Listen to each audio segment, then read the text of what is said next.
Welcome back, ladies and gentlemen, to Mask of Deception. We've met way too many of Kuon's relatives, but neither of her parents yet. It's getting really funny. Like, we've met everyone Kuon knows, but somehow we haven't met any of her parents. Well, either way, we've had some fun with some embarrassing situations involving Kuon. I swear, though, I feel like Kuon was trying to make a move on Haku. I'm thinking Kuon was trying to make a move on Haku and got her fucking moment ruined yesterday when we were hanging out with her. As she's never come in and asked for like a foot massage. And it was like her tail was like curling around our arm or some shit already, right? I didn't just make that up in my head. She was totally getting into that, and like the fucking her two sisters fucking ruined it for her.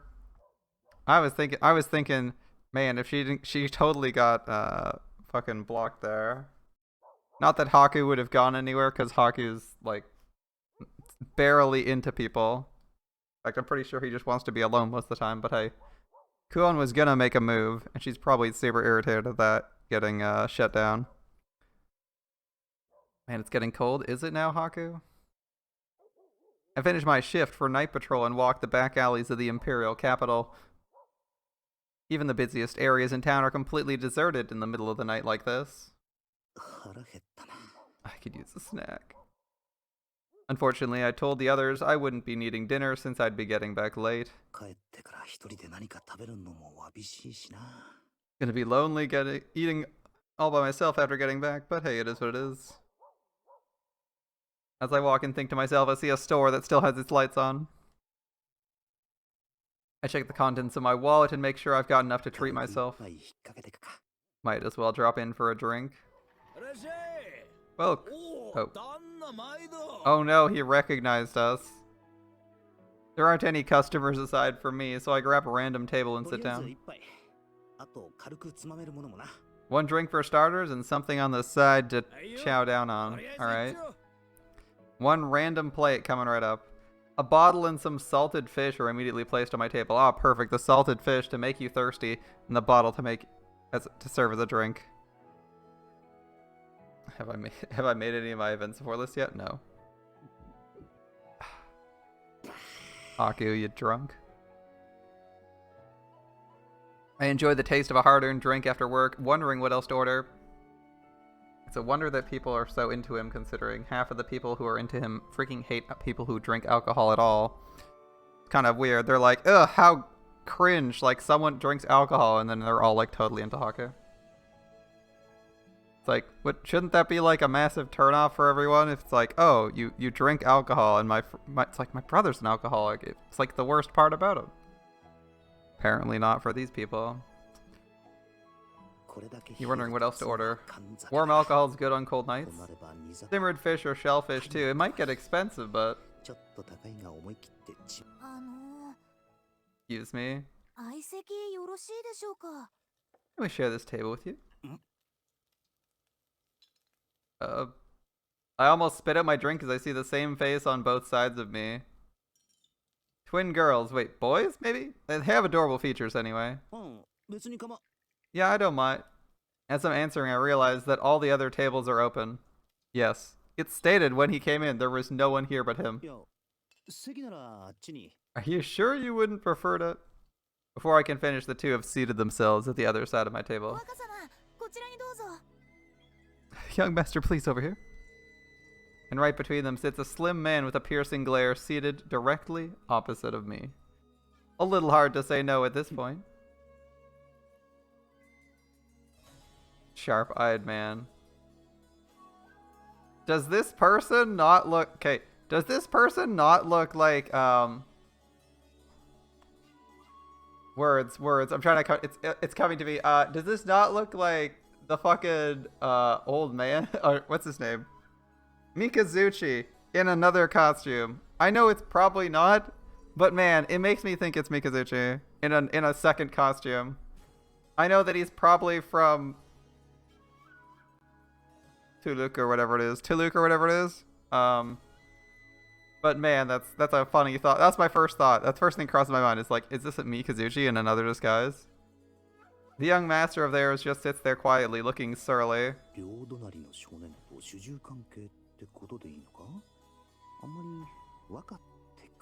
I guess those two boys work for him then, although I don't know if I'd call him young? Fine, clean clothes. If he's traveling, I'd guess he's an heir of some kind of merchant prince. Yeah, okay, that's a guess. Someone apparently. Like I said, probably from Toluca or whatever it is. He's got this air of aggression to him. Maybe a warrior house. Maybe they're his squires, something like that. Okay, Haku. Well, that's a guess.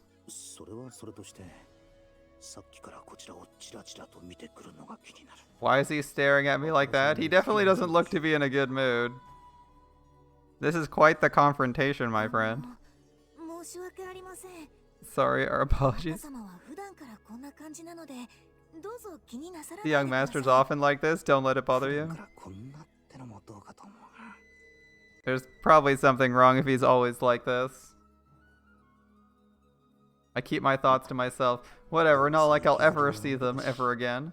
I may as well humor them for now. Oh no, Haku. Whenever Haku says something like that, you know it's absolutely not true. Okay, what's our worst case scenario? Is this Kuon's brother or father? Which one is worse for us? Which one makes more sense? He said he'll never see them again, and I'm immediately like, oh no. According to the rules of Haku, he has to be completely wrong here. Alright, well, we'll find out. Welcome, friend of yours. We actually just met. We wanted to share a table. We arrived in the capital and we just arrived in the capital and want to speak with one of the locals here. Mm-hmm. Uh-huh. I get the feeling one of you isn't in the mood to chat. So, what'll it be?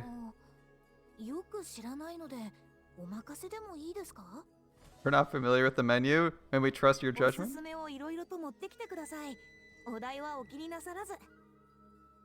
If you don't mind, bring out your recommendations, and money is no object. Well, aren't they so wanky? However, a true enjoys the challenge. A true connoisseur enjoys the challenge of finding the best drink and food on limited funds. Would you care to join us? We'll cover the whole bill. I pretend to take a slow drink as I hastily review my options. Free food is the best kind of food, and if they're rich, I might get some real delicacies. Haku, easily bribed. At the same time, I feel they might spell trouble for me. As I think, one of the boys signals over to the kitchen. And soon after, the pub owner comes out with 4 more bottles. Well, I still have enough to... A token of our friendship. Living dangerously, are we, Haku? No need to hesitate? Oh boy. Looks like they know how to sway a drinker. So many alcoholics in this series, my god. Guess there's no getting out of this one. I decide to join their little feast. A toast then. To our newfound friendship.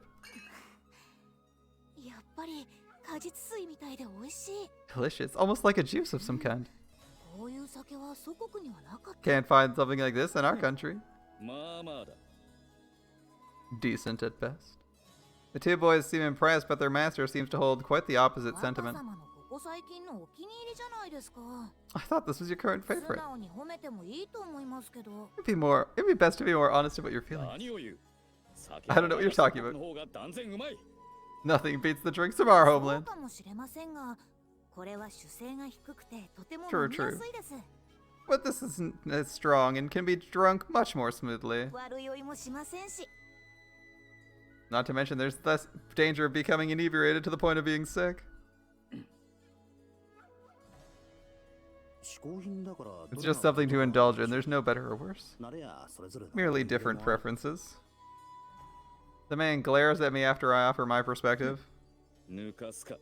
That's quite the mouth on you. Still, he stops complaining. Maybe he agrees with me? Seems he's got a passion for his homeland. I wonder where he's from. Where are he from? I wonder if I should ask about it, but it might be rude of me to pry at someone I just met. I'm sure they'd tell me if they wanted to. Haku, being as passive as humanly possible, is like, man, this guy is like bragging about his homeland but didn't tell me where he's from. Now I could intuit where he is and not ask a question, or I could follow up on, oh, you're really proud of it. Where are you from, dude? Instead, dead silence. He doesn't know and he doesn't want to know. Please, Haku. And here we are. Numerous fresh entrees and dishes are placed across the table. At the center is a large plate with a mom surrounded by multitudes of meat and other fillings for it. Well, this looks fancy. You realize how much variety there is when it's laid out before you.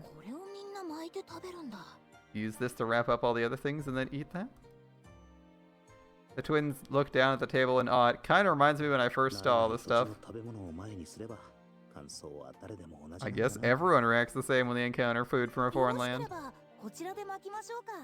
If you'd like, we can wrap this for you. Let me know if there's something you don't like. The two busily help with my food. In complete sync, it's like they've been doing work like this for years. Reminds me of a certain other set of twins. They're different but similar. Kind of feels weird. The male equivalent of Sarara and Ruru. Or Sarana and Ruru, yeah. Is this jerky? You wrap it like this? Oh, here, enjoy. Alright. Right, yes, let's enjoy. Thanks. One for you as well? The man silently takes it and begins to eat. Since the young master here doesn't seem inclined to chat, I decide to ask the twins instead. So what do you guys eat in your country? In our homeland, most of our meals center around mororo. What's that? Where did I hear that before? From Kuon? Subtle.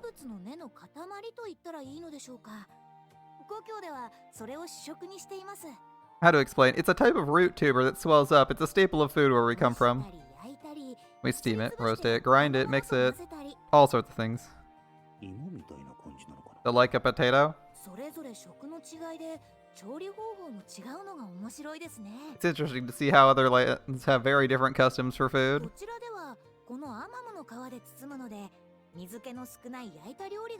In this country, because amam wraps are used, most dishes are roasted with little moisture.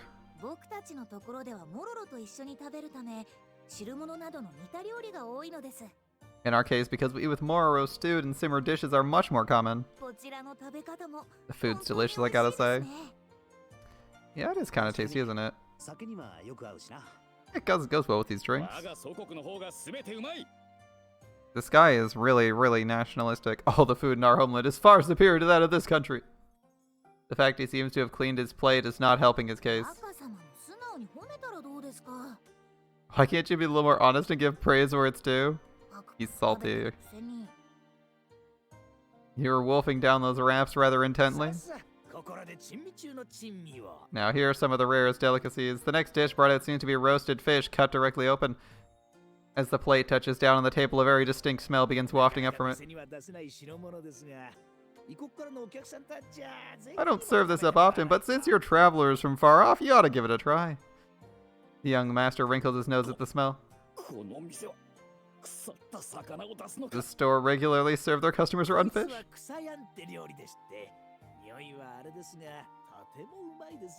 It's a dish called kasai, and it smells strange, I'll grant you, but I guarantee it tastes fine. He slowly lifts it up to his mouth and grimaces at the intense scent of fermentation. Take it. He throws the piece onto my plate like scraps for an animal. Don't be rude.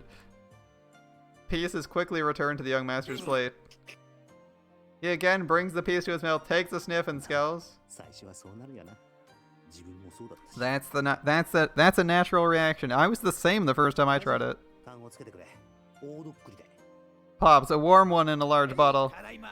Right away. Warm sake? It's nice with kasayan. Oh, that sounds good. Would you mind if we join you? Pardon me, sir. 3 cups? Sure thing. The 3 of us enjoying the kasayan and one guy sulking and glaring at it. Soon the warm sake is brought out and poured into each of our 3 cups. Please teach us the right way to eat this, if you don't mind. Well, there isn't much to teach. As they watch me, I cut apart the kasai in piece and pop a small one into my mouth.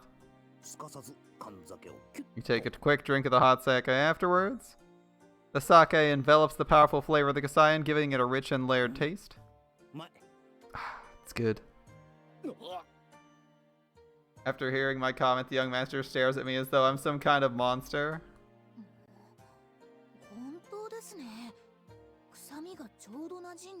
You're right, the smell blends into the sake, making it flavorful. Young master, try it. It's good. It's good. Come on, young master. Now's the time to prove yourself. With the two of them cheering as he glares at the kasai, and he finally can't eat it. Master. Is it starting to look more like some kind of contest than relaxing with a drink? That's what it's looking like. As we continue to drink, I get to know them a little more. It seems they're traveling incognito as merchants. They can't openly sightsee, so they ask me a lot. The two boys are polite and give proper measured responses to everything I say. They're easy to talk to, and I end up talking for a long time about everything that's happened to me. And here I am now. Ooh, getting those gold fields going, nice. That's quite the story. You think someone would find you as you lay unconscious? You're lucky indeed. Fate. I'd say it's fate more than luck, maybe. Anyway, thanks to that, I can sit here and enjoy a nice drink.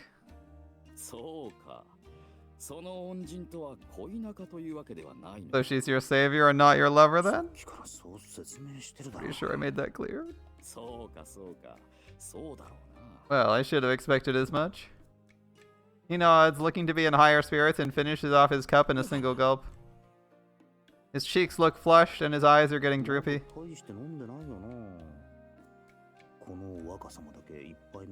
I don't think he drank that much, has he? The young master hasn't even refilled his cup once. Yeah, I don't think he looks that young. I mean, his mustache makes him look way older than the twins, right? Maybe the mustache is fake, but man, it doesn't look... If you assume it's real, he looks much older.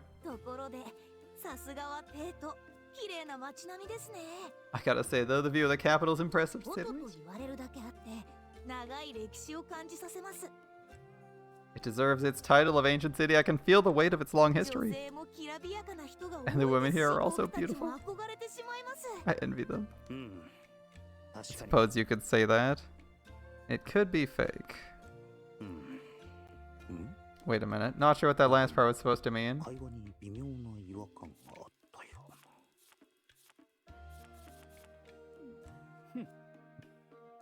The young master gives a proud grunt and speaks. My daughter is far more beautiful. Oh, you have a daughter? That catches me off guard, and I can't keep myself from exclaiming. Do you want to hear about her? Yeah, sure, let's hear about... like, Kuon in the third person? No, that's fine. Very well, I'll tell you. She's the most perfect daughter a father could ask for. Her grace is unmatched. Her looks are unparalleled, and her charm is without compare. Oh, is he perhaps the father of the person who wears the hat piece like these twins do? That might be possible. Or charm and compare. I think that was 3, not 1.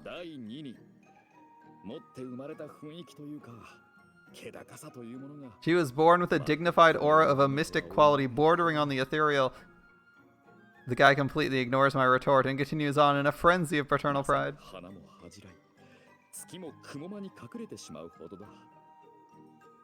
He just waxes poetic about his own daughter, alright. Flowers hide in shame. The moon retreats to hide its face behind the clouds. My daughter defines stunning beauty. It's getting a little bit creepy at this point. And so the conversation becomes all about this guy's daughter, or more accurately, he just won't stop talking.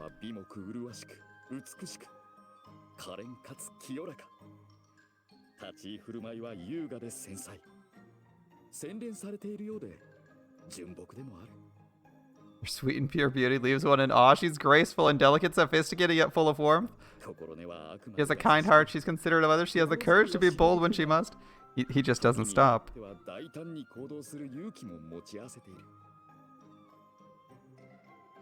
This is Kuon's dad.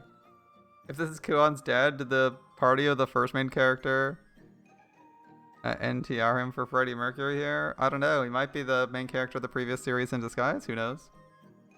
Having to listen to this stranger brag about a daughter I've never met is nothing short of torture. He might be exaggerating a bit. He's talking about one daughter, right? Yes. As far as I know. Pipe down and listen up when I'm talking about my daughter. But look. He's still going. He's still going.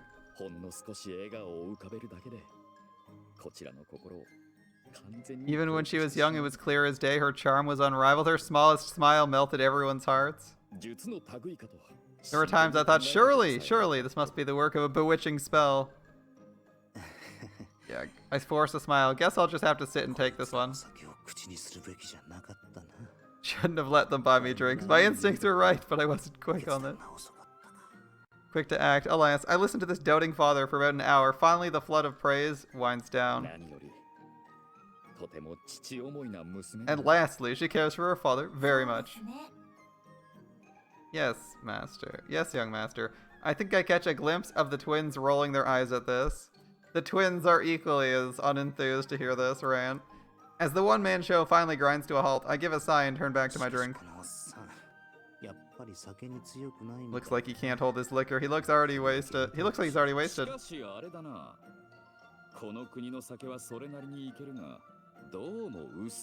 You know, this nation's drinks aren't so bad, but they feel weak.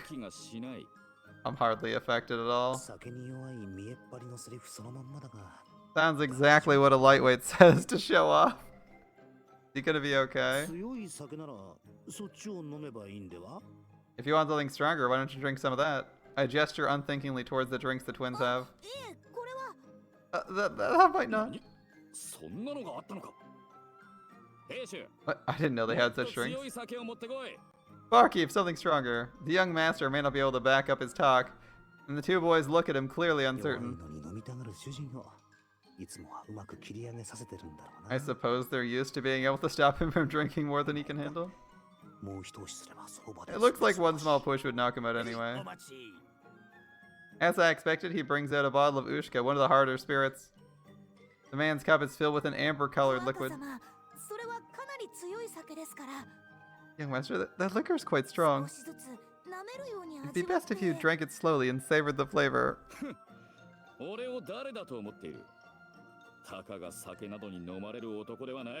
do you think I am? I'm not a man to be laid low by mere alcohol, alright. Is he gonna down like an entire glass of whiskey in one go? Let's see. And gone. As if to punctuate his bold proclamation, he downs the contents in one gulp.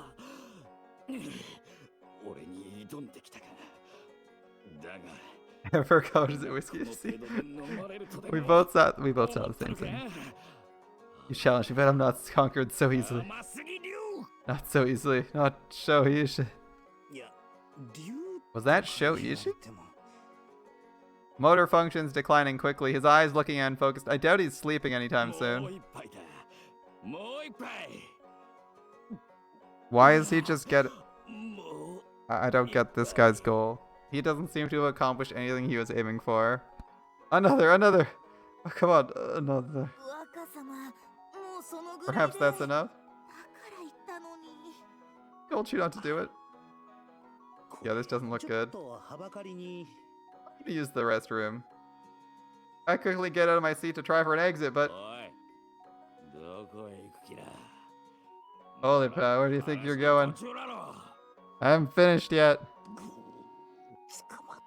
No, this is where you just say, he's got my food, and you leave.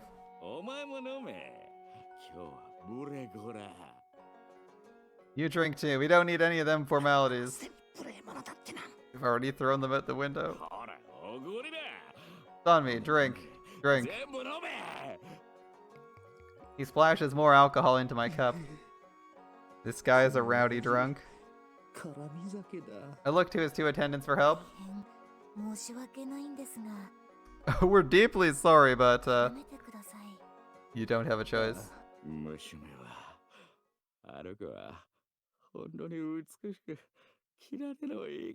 My daughter, she's grown up so beautiful and so kind.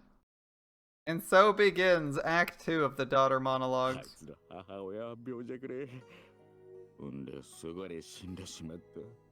Her mother, not a strong body, you see. Died just after birth. That's why I gave my girl a name meaning longevity. Don't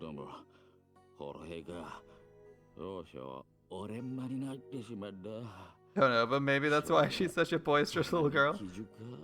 Suppose she still needs to work on that. This guy's drinking a lot. Hasn't drunk a lot, but I guess he's here. He's still awake.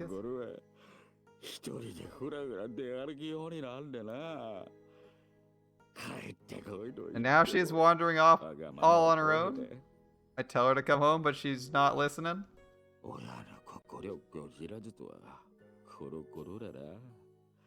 Is they a child? Right. A child don't understand how much their parents care about them. I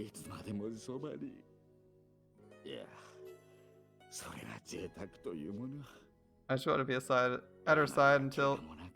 No, I'm being selfish. I want her to lead a long, healthy life.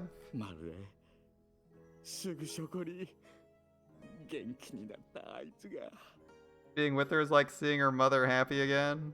R.I.P. and peace to your wife, my dude.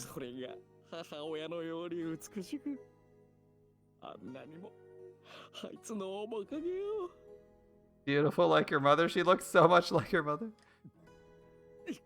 Yeah, what's up, my dude?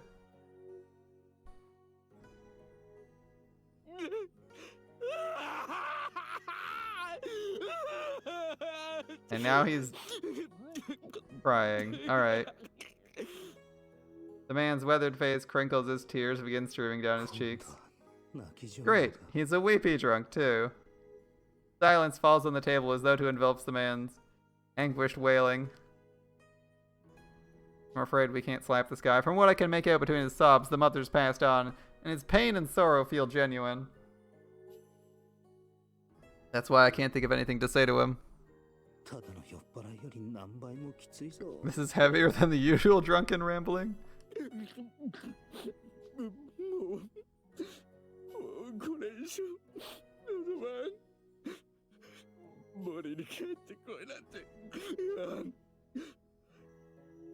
I'm not asking for much. I don't want her to come back against her will.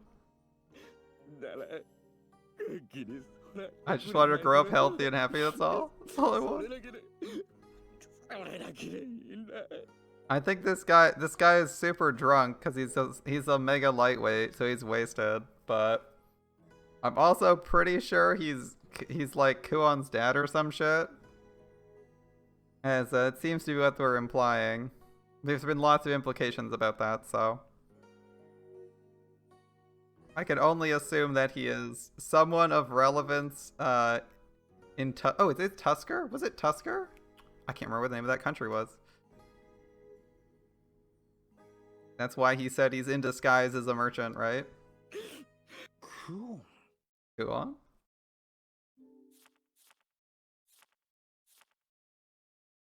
Yeah, see? Now even Haku's getting it. Oh, hey, what's up, my dude?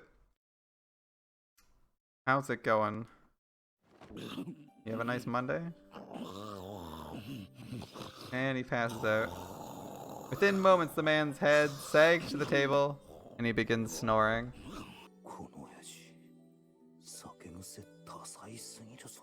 And when this guy gets drunk, he goes through the whole spectrum of emotions. Excitable, a little bit angry, sad, and then he passes out. You shouldn't be sleeping here. Let's head back to the inn. Owner, thanks for the meal. Wait, one thing. Yes? The last part. You know what? Never mind. Never mind that. I can't bring myself to ask. After the twins hurriedly handled the bill, they politely stand before me to say their goodbyes.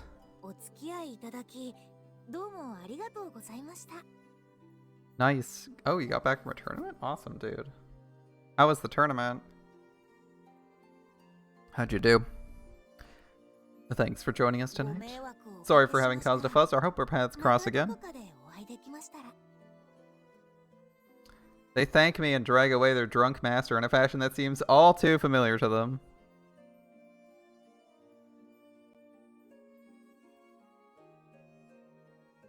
First time you've ever felt... First time over there you felt at home in real life? Damn, alright. That sounds like a pretty sweet tournament. Super cozy. And so the storm passes. Whew. I give a small sigh as the silence of the night returns to the pub.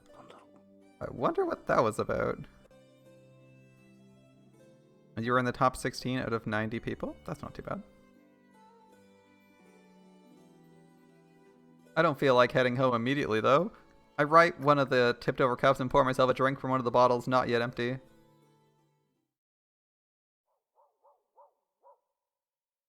So why on earth would that guy not be staying at the Hakurokaku? I'm home. I think I feel someone here, so I make my presence known, and just as I thought, Kuon's waiting.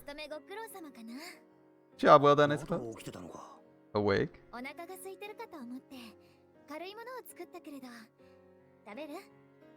You realize your local scene's stacked with competition? Yeah, it's kind of nice when you find that out sometimes. Last place I lived, the local 40k scene was really, really good. It was kind of nice. It was kind of nice to know how good they are when you find it out. You're like, oh, that's cool.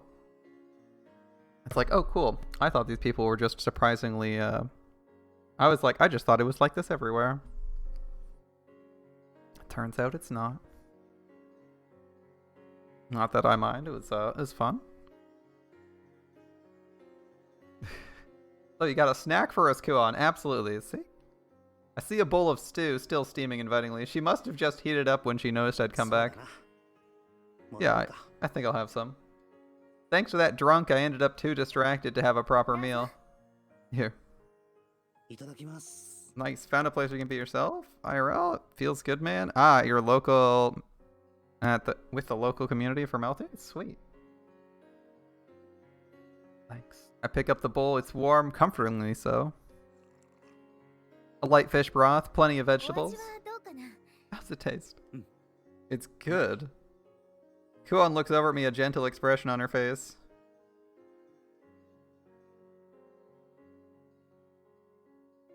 Can't touch grass. You can't touch grass.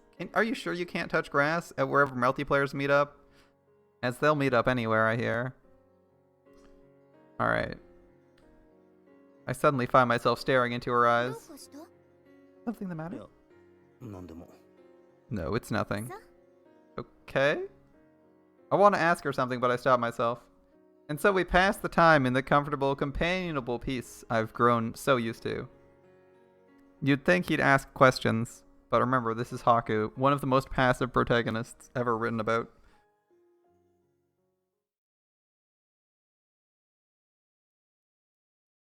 Alright, what's up next? More time in the bedroom? Sign me up.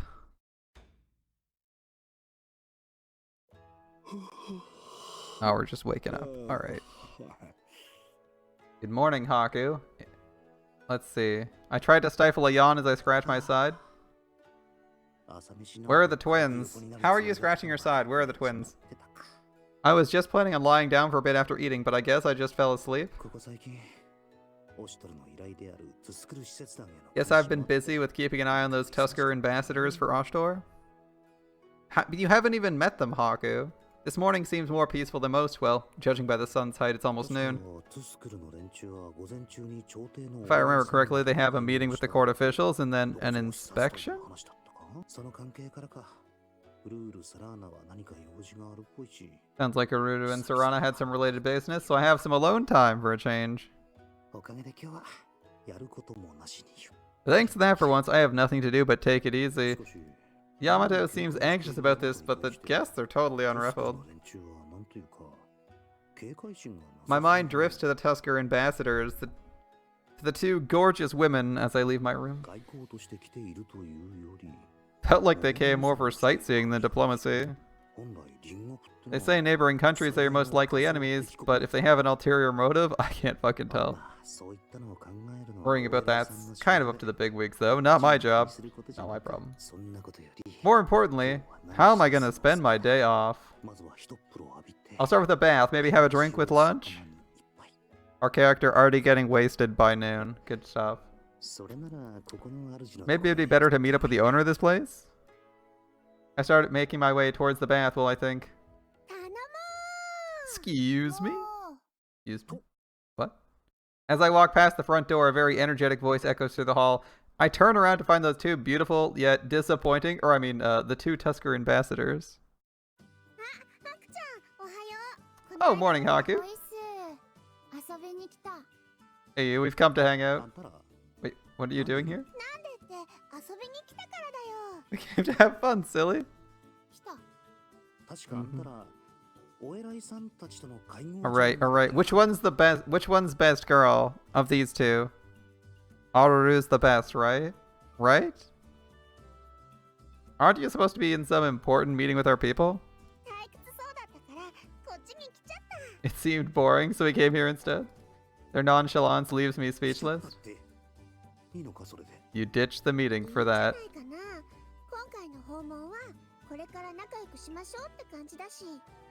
Should be fine, right? I mean, we came in the first place so we could all get along. Don't you think skipping that meeting would be counterproductive for what you came here to do?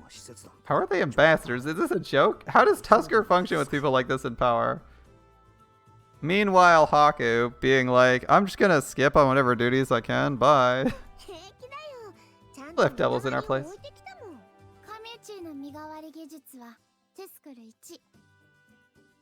Cammy's ability to leave body doubles is unmatched in Tusker. That's right. She seems like a 2E 2.0. You're right, Cammy is a 2E 2. Now if only they could meet.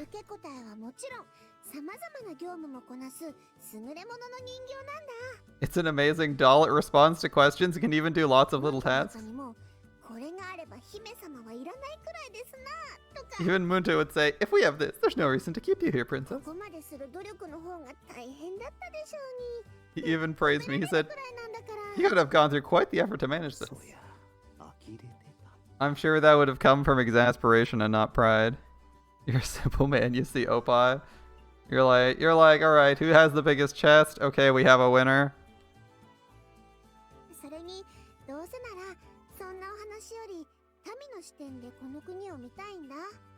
Besides, I'd rather see the people of this nation with my own eyes rather than sit around in meetings. So I have to show you around the capital? No wonder you're Q's favorite. They'd rather see the people than get stuck in talks with the officials. I should probably report this to Ashtor just in case. Can you go find Q for us? Oh, I guess I'm not the one who has to be their tour guide. Sure, hold up a bit. Wait a minute. What?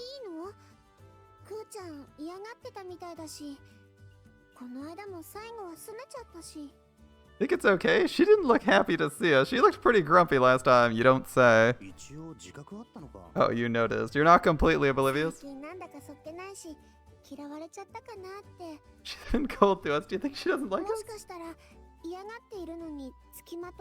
You think she's annoyed with us for trying to follow her around when she doesn't like us? I wouldn't say she doesn't like you, more like she doesn't know how to act in front of you.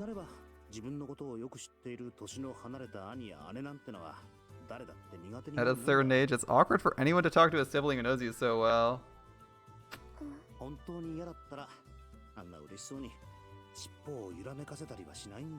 And if she really didn't like you, she wouldn't have been doing the happy tail wag thing, would she? Right. I'm sure she still likes us. And being a little bit tsundere. That's Kuon for you. Although she was almost in tears by the end of last time, she's pretty close to hating you. This guy's so mean. That's why you're always getting strangled, Haku. At least they're not resorting to physical violence, unlike Kuon. Kuon, Hello, you got guests? Are you not here? Is she hiding? Go on, hello? No answer. Sounds like someone's inside. I'm coming in. When I enter, I see a mound of blankets on her bed. Go on, you have guests. I speak to the clump of linens. There's no reply, but I hear a tired voice from inside. Tell them I'm running errands and I'm not currently here. So you want me to tell them you said that? I crouch down near the lump and peer into the blanket nest. She looks like a turtle in its shell, but she finally gives up and peeks out of the blankets. Why do we not have a picture of this game? When I press X, I had better get a fucking picture of this. God damn it. It's my sisters, isn't it? The dynamic duo. Yep. Why'd they come now? I thought they were supposed to be at a meeting.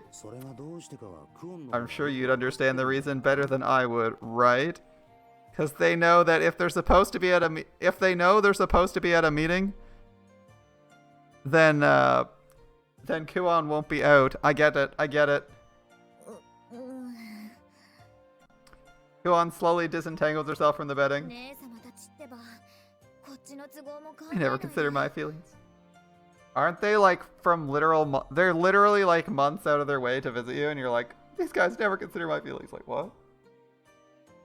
It's probably like, how long does it take to cross? I think it's like a multi-month journey to cross the ocean in the real world. In the age of exploration, right? Or discovery, like. Let's see, 1700s. How long to cross the ocean?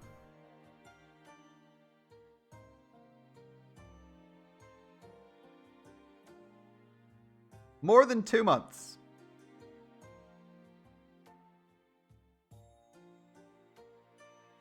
Yeah. It's a bit more than 2 months, okay? It's just over 2 months on like a good journey. It's 2 months to cross the ocean. Imagine these guys, every single person from Tusker is clearly here for Kuon. Imagine going 2 months out of your way to go say hi to Kuon. And she's like, oh my goodness, they just showed up unannounced.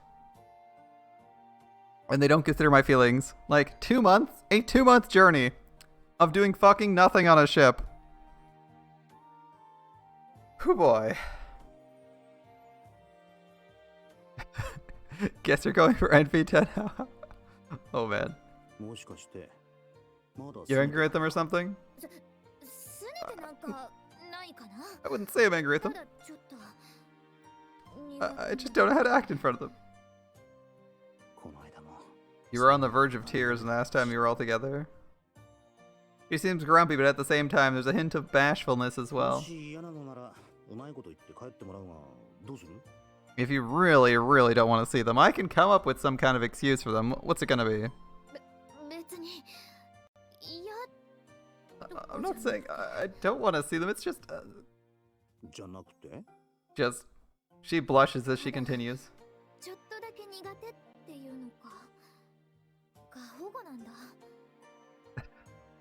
I just don't know what to do about them. They're overprotective.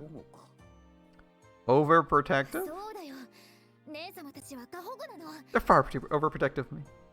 She shuffles closer as though she's been waiting for a chance to let this out.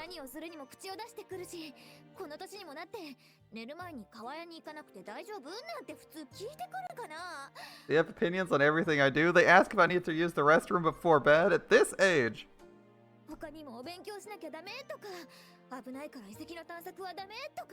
They tell me I have to study or that I shouldn't explore ruins because it's dangerous.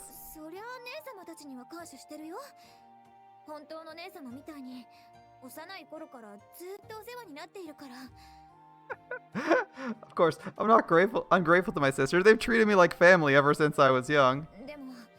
But I'm not a child anymore. So do you want them to leave?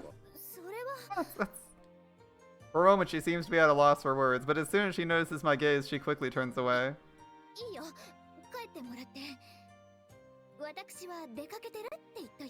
Let them leave. Tell them I'm away right now. Yeah, sure. They came all this way to see you, you know. It's fine. Tell them my message. Well, as long as you're okay with that, I'll go tell them.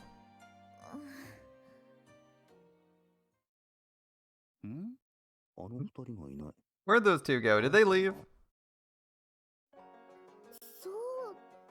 Is that true? It's hard to believe Kuon was such a cutie back then. Hey, they met. Look, we got a Tui and a Tui 2.0. They even have a similar hairstyle.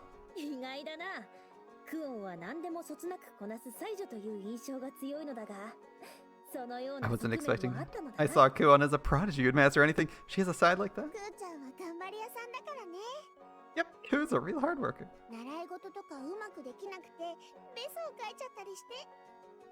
She'd cry when her lessons didn't go well, but each time it'd make her cry harder. It was so cute. I never knew my dear sister had such a side to her. I'm not shattering your image of her, am I? The opposite. I respect her more now. Nekone respects hard work, as she is a prodigy. Looks like you understand Ku's many charms. Fellow comrade. Have some more? The same. Of course. I hear voices from our headquarters and look inside to find everyone taking care of our guests.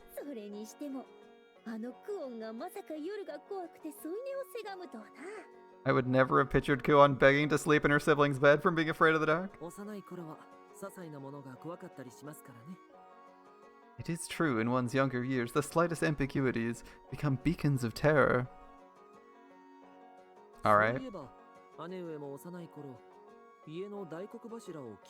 Now that I recall, you were always apprehensive about the central pillar within our house. That's right, the left one's fine, the right one's fine, but the one in the center, that one, it's a weird pillar. Providing so much support to the house, I just,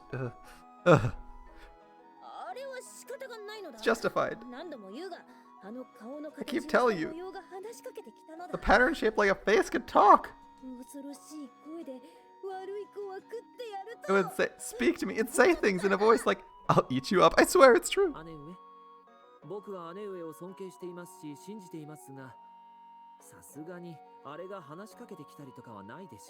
Dear sister, I look up to you and trust you implicitly, but a talking pillar, it's a little far-fetched, no? It's true, it's true. It spoke to me. It spoke to me. Well, I suppose there are phenomena in this world yet unexplained. You don't even believe me, do you, Ogi? Ogi sits there with an extremely satisfied grin. I think the story behind this one's clear. Nostrum at a pillar man. That's right, one of the pillar men is trapped in a literal pillar. The central pillar of her house. I mean, if we are in the future, it's possible they are near... Was that Rome? What city were the pillar men found unearthed in? I think it was like Rome or some shit, right? Oh, I know, I'll share my favorite story. It's about Q having a big adventure. We've yet to share even a third of how cute Q is. These people really, really like Kuon. A big adventure. I call it Q's mushroom hunt. Yeah, the 3 in Rome. Those are the ones I was thinking of. Alright. Mushroom hunt? It happened a while back when she was still small. So small and so cute.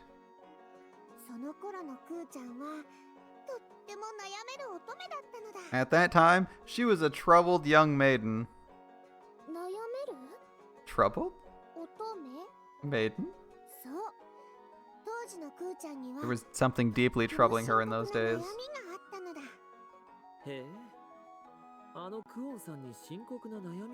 Something that distressed Kuon? By all means, proceed.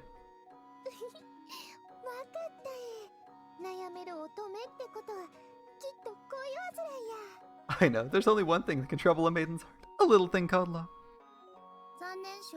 No. Not a bad guess. It's something different.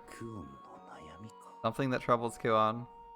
I don't go poking my nose in other folks' business, but I'd be lying if I said I wasn't curious. I feel guilty, but I can't help but listen in a little bit more closely. Kemi's gaze grows a bit distant, as though in fond recollection.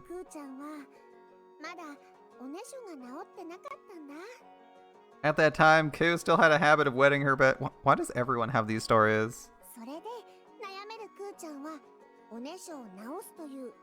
So she decided to search for the legendary mushroom that would cure it.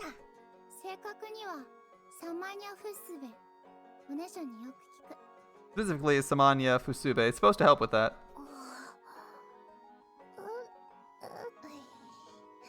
All of them are just like, really? I look around to see everyone unsure of how to react to this revelation. I see why Kuon has a hard time dealing with them. I'm actually a little bit sorry for her.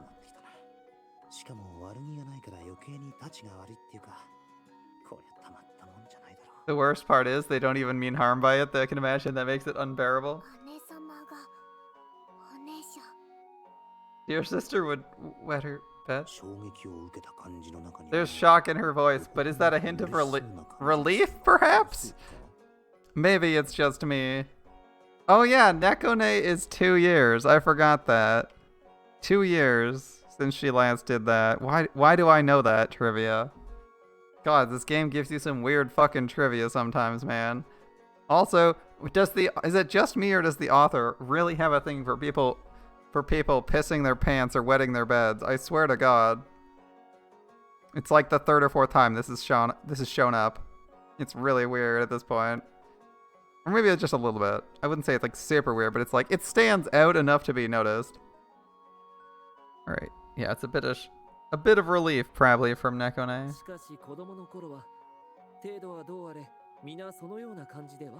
There is likely some variance in frequency, but surely all children experience similar mishaps, perhaps? Don't you agree, dear sister? Of course. Everyone makes mistakes when they're young.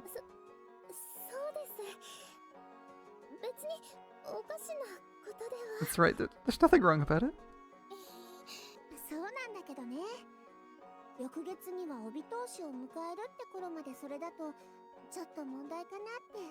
True, but as her rite of adolescence ceremony was coming up, it was a bit of a problem.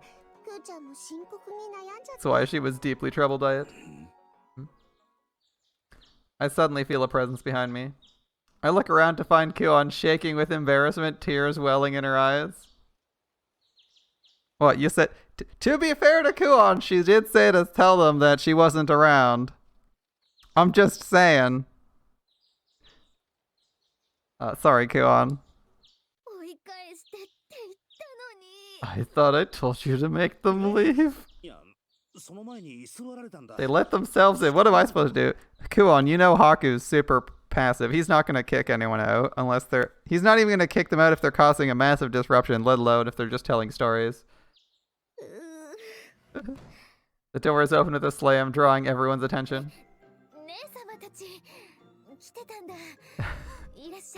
Good to see you too. I had no idea you were both here. Good to see you again. She tries to act like nothing is wrong, but her face is stiff and she's still on the verge of tears. Welcome back, Ku. We were waiting, Ku. We were all just talking about you. Sharing your cuteness. Come here, right here, it's right here. Cameo happily tugs at the sleeve of her story's beloved protagonist. She looks around to see everyone looking at her with awkward smiles. Would not want to be in Kuon's position. Sorry, I was too late. He apologized. And so we end up guiding the two of them around the Imperial capital. I look back to see what Camu and Aru are doing. The two look around the city in awe, munching on the candy we bought along the way. I casually keep pace with Kuon and whisper to her. You sure you're okay with this? With what? Well, these two in broad daylight? Wouldn't that be bad if someone saw them?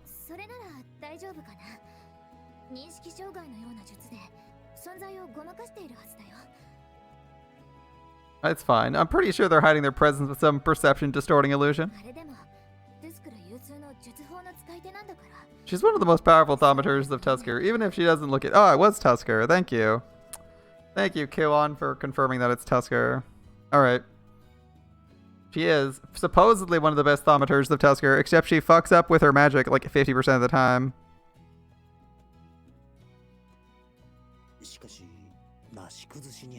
Well, this was sudden. Do you have plans on where to take them?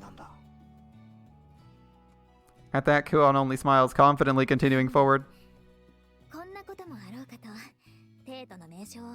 I've already prepared a selective itinerary for such an occasion.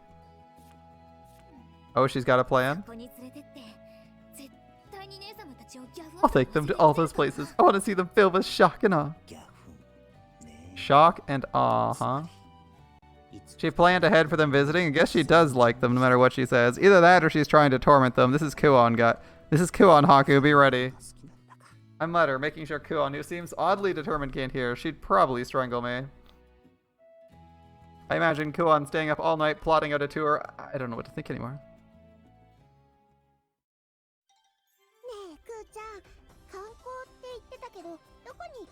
Said you'd give us a tour? Where are we going?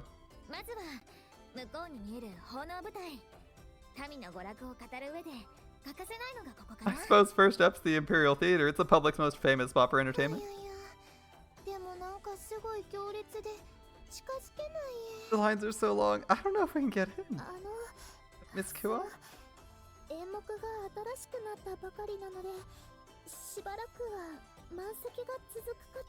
Program there just changed. I think the seats will be full for a while.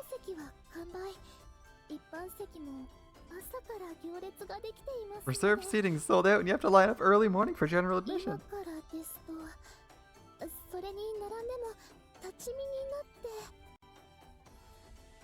If we join the line now, I'm afraid we could only get tickets for standing room in the back. That's not good. I have no idea. We've already been there. Wait, really?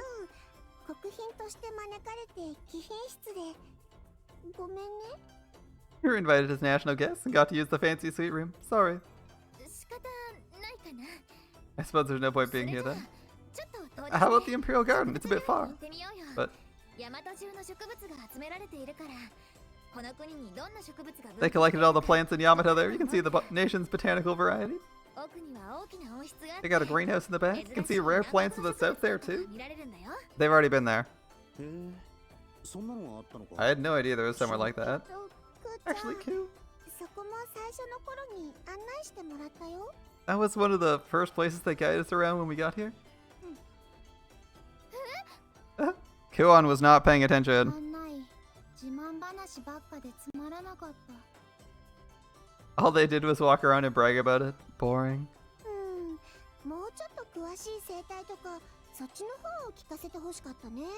I would prefer explanations about the plants themselves. The library?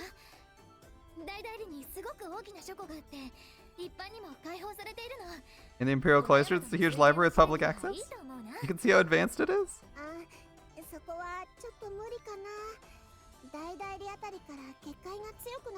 It might not work out. The Imperial Cloisters barrier is strong. My illusion might fail. I see.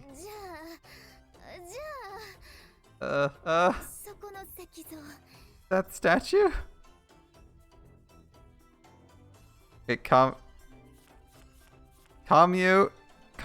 is played by Oda Nobunaga, and she's also an ice oni. What? I see.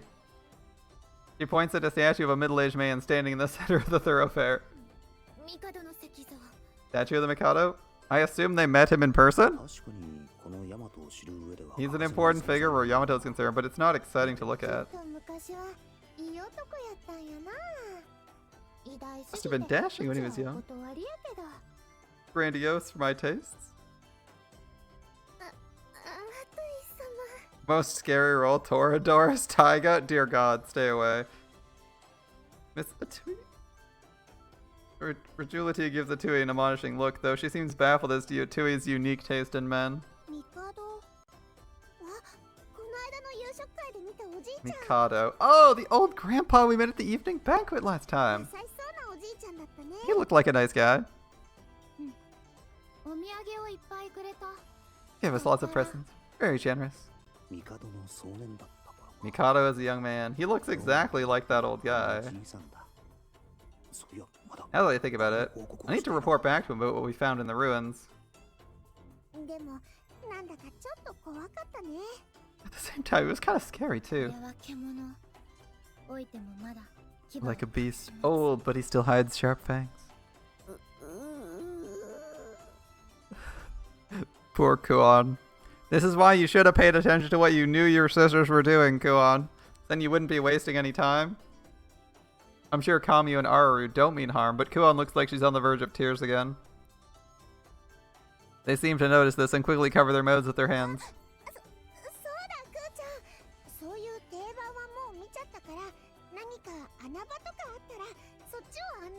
I know, Ku.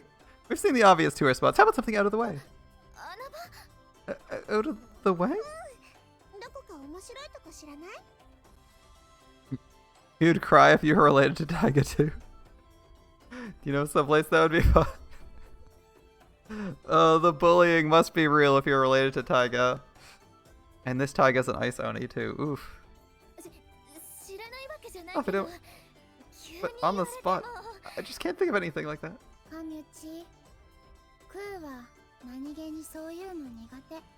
I mean, Ku's not good at this kind of stuff. Oh! Aru! Holy shit, Aru. She doesn't have friends, so she doesn't know how or where to hang out. I do have friends.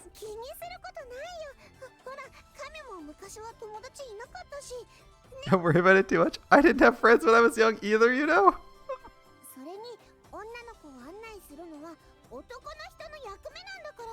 Besides, it should be a gentleman's job to escort a lady. That's why I'll ask you, Haku. I'm supposed to take you to some hangout spot? So where we can all have fun? Can you think of anything? I guess I have some idea. Is it fun? Probably, I think.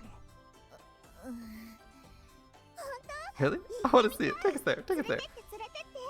Haku is just like, what place, what establishment are we going to acquire copious amounts of alcohol at? Haku, you'd better not take them anywhere weird.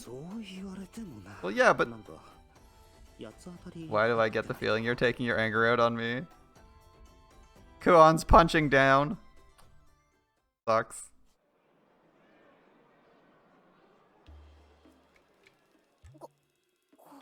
Isn't this? I feel the thrills in the air. Everyone feels a bit scary. Well, the people here are putting their lives on the line after all. Is this a dog racetrack? A racetrack?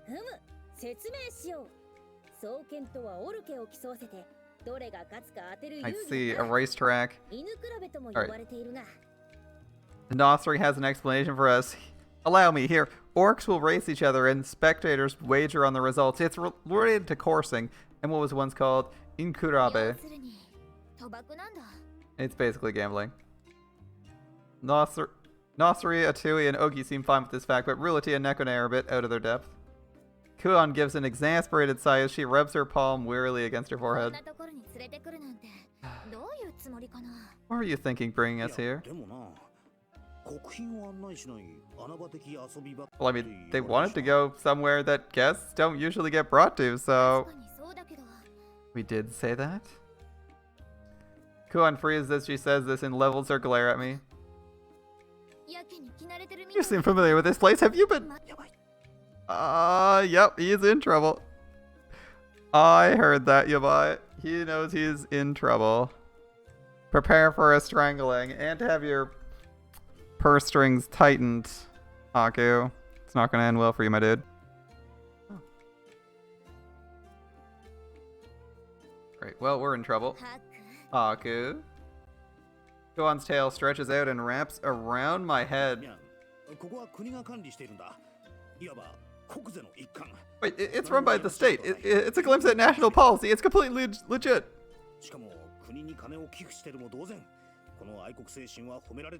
I'm practically donating to the country itself. I'm a model patriot here. Which I assume means you've been losing. There you go, squandering all your money again. My money is eventually used for the city's bridges and roads. I'm making it safer for children. Stop making excuses. Kuon's tail tightens around me like a vice. Hold on, Kuon. Haku speaks truth. Gambling can be considered a type of charity, therefore enjoying it is hardly... Dear sister.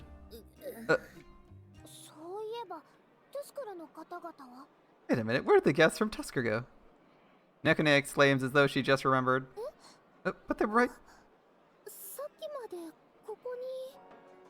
And then we hear a voice calling to us from far off. Haku! We look over to see Kamyu and Aru running towards us, hands full of small paper slips. Look, I won! The odds were 15 to 1 against! Wait, what?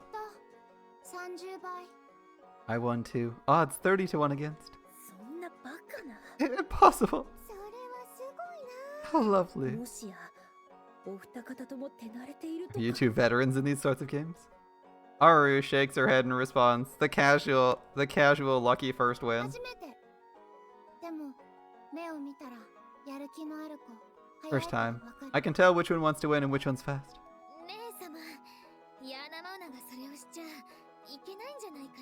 I don't think the Yanamona should be partaking in these kinds of activities.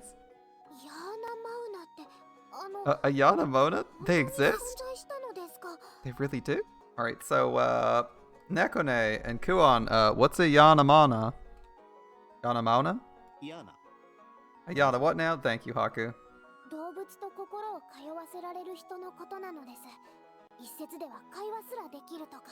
A person that can understand the thoughts of animals? Some say they can even converse with them.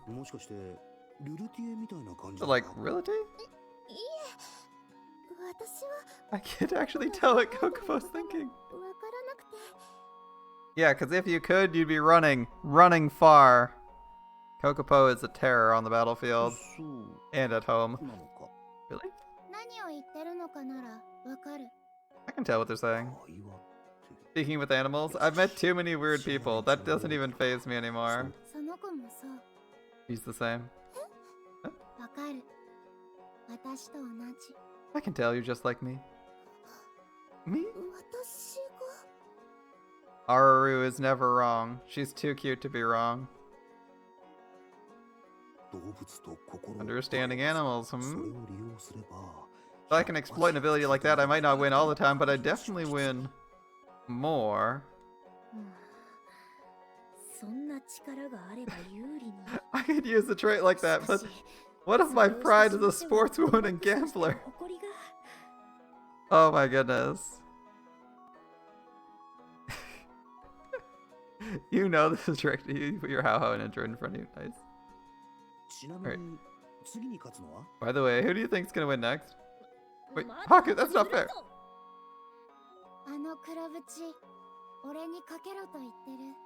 The one with the black spots tells me to bet on him. He seems excited. Haku. Kuon's smile gives me chills down my back. Wait, I just want to see if what she's saying is true. I mean, you gotta admit it's interesting. I just want to try it once. That's not gonna fly, I don't think.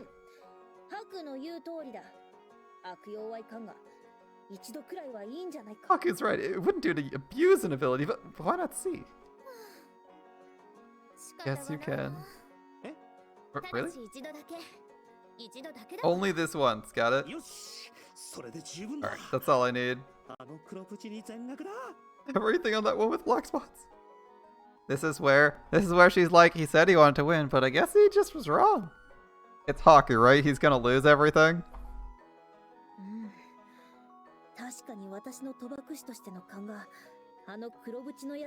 My instinct as a gambler tells me to bet on the one with black spots. It has nothing to do with whatsoever with what she said.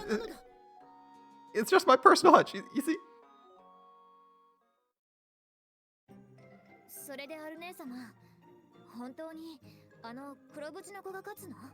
Sister, do you really think the one with black spots will win? I don't lie, the one with black spots will win. But Aru, that one's not in the next race, is he?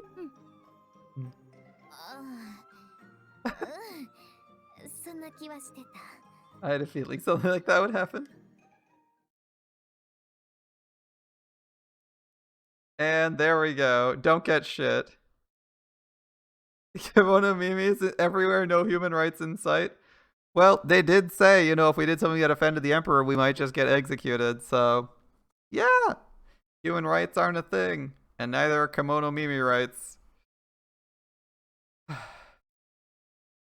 Well, it is what it is. What's up next, you say? Apparently another trip to the guard post.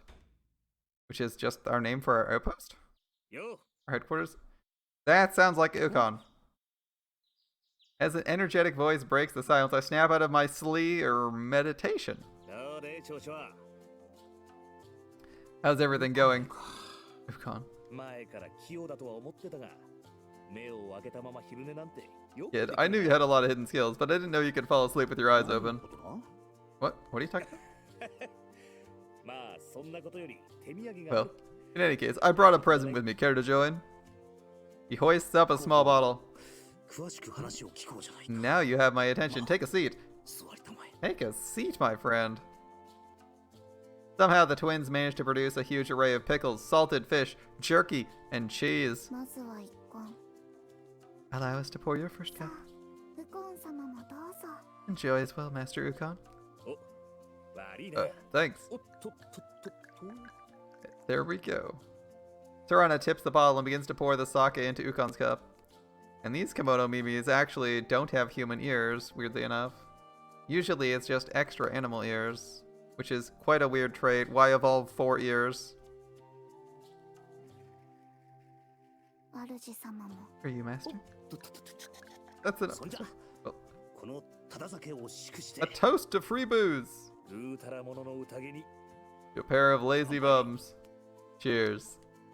We lift our cups and clink them together. Twins, indeed. Alas, you missed some of the best scenes with the twins. At least I think you did.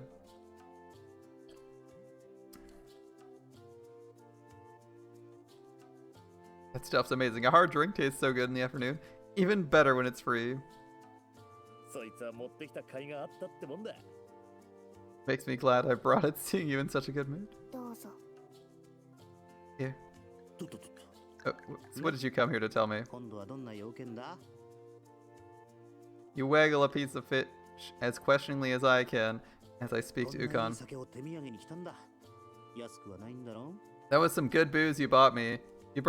I'm sure it's not going to come cheap. Are you telling me you came all this way to drink with me in the middle of the afternoon? We're slaves. What do you mean the twins are they're still sort of slaves to us. There are servants until death. And apparently last night was like the only night we've had in a long time where they didn't try to crawl into bed with us naked, so we're having they're basically still in the same state. They're just not really getting any orders at any point. Judging by the taste, this is the top drawer stuff for special occasions. It literally couldn't come cheap. Ukon doesn't reply, just swishing the sake around in his cup. After he finishes, though, he gives a huge grin. You might have heard the ambassadors will be heading back to their country tomorrow.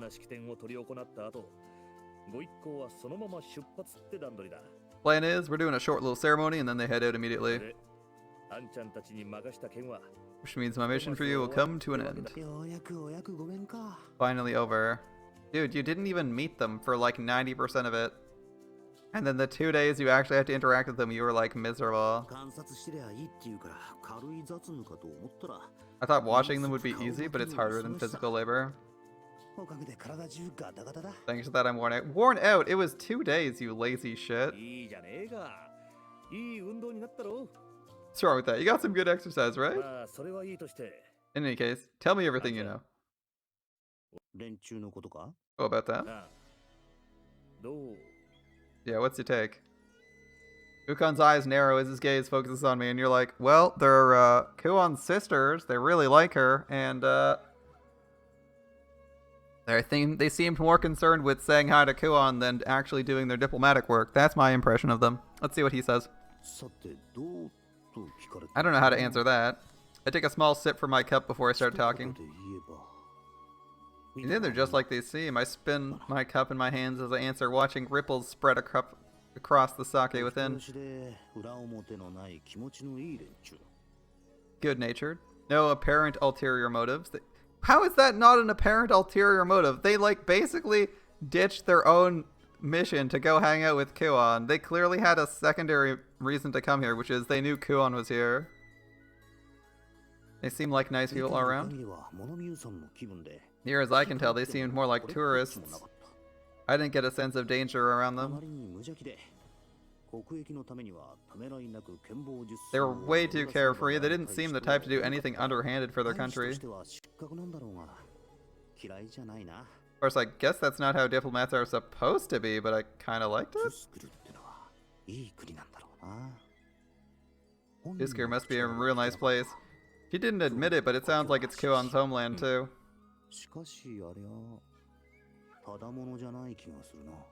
Still, at the same time, I don't think they're all they seem. Oh? Ukon's eyebrows twitch at those words, but I continue on, pretending not to notice.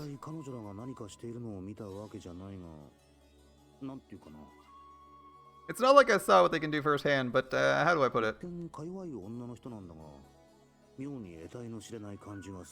They seem like defenseless girls, but there's a presence to them, like a chill down your spine. I don't even know where I'm going with this. Still, it makes me wonder who they really are. About that, I've heard some rumors that caught my attention. Oh? Rumors?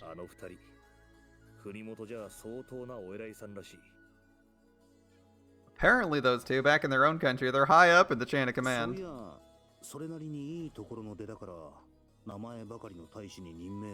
Yeah, they said they were ambassadors in name only. They got the job because of family influence or something? The impression I got was they were just figureheads for this trip. Family influence? Wonder how much of that is true. Big Tusker's plotting something?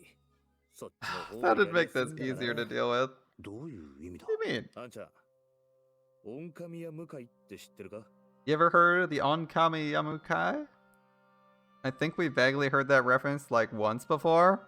I'm trying to scratch my head and remember if we got any more information on it. I don't think we did.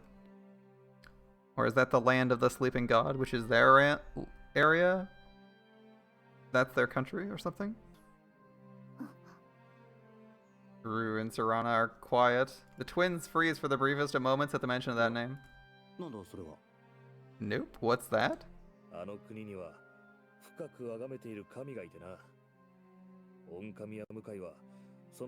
Okay. Okay, they worship a certain god over there, the Onkami Yamukai. It's basically the headquarters for that. Uitsal Nemetia.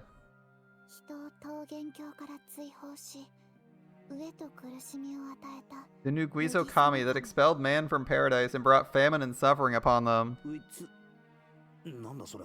Uitsu, what?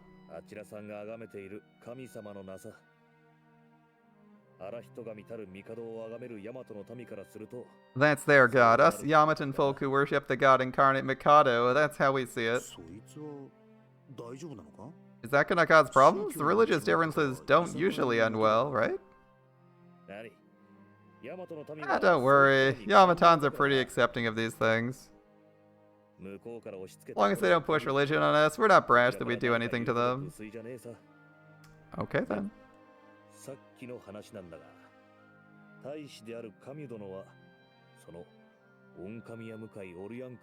Anyway, so this rumor, it seems Lady Kamyu is the little sister of the Oryankuru of the Onkamiyamukai. Holy shit, what a mouthful. Their leader. They say she's some special Kaminagi as well. You know, like these two? The Kaminagi of chains? You felt something, yeah?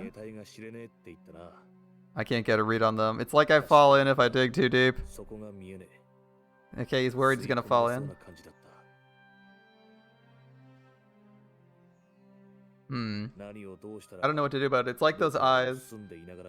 A bottomless bog filled with crystal clear water. That's one way to describe someone's eyes.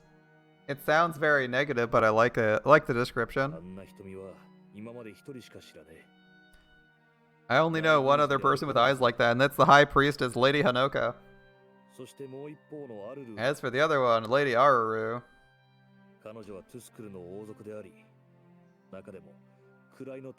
I hear she's part of Tusker's royalty, and she's apparently pretty high up the chain herself. But she's got the eyes of someone who's walked across countless battlefields. I see, I see.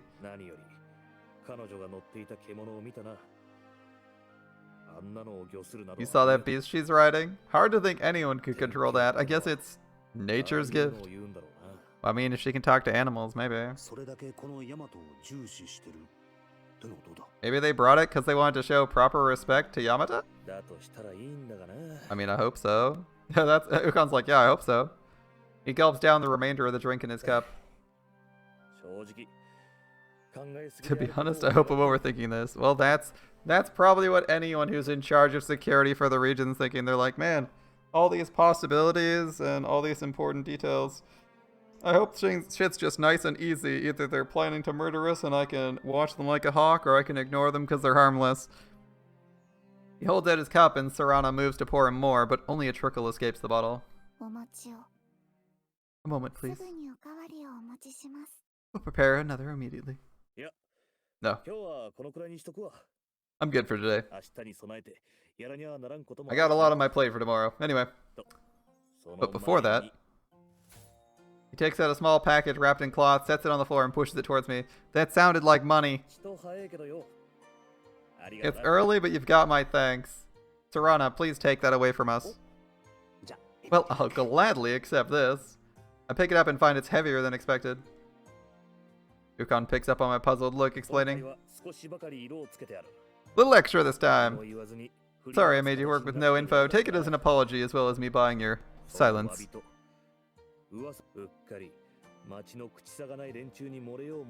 After all, remember, if you mention anything to a civilian, you might never see another sunrise. Mention what? I shrugged nonchalantly at Ukon's words. Well, you don't need me to tell you. And with that, Ukon stands. We'll see you back. I begin to rise, intending to see him off, but Ukon puts his hand out to stop me. No need. I got some thinking to do. I'll take a walk. See ya. Glad you enjoyed the drink. Okay, Ukon. Only a little bit curious, but okay. See you later. I say my goodbye to Ukon, still seated as my gaze drifts out the window as I sit there thinking vaguely to myself. So the Tusker folks are going back to their own country? Master. Another drink? Would you mind? I wonder if Kiwan knows about this.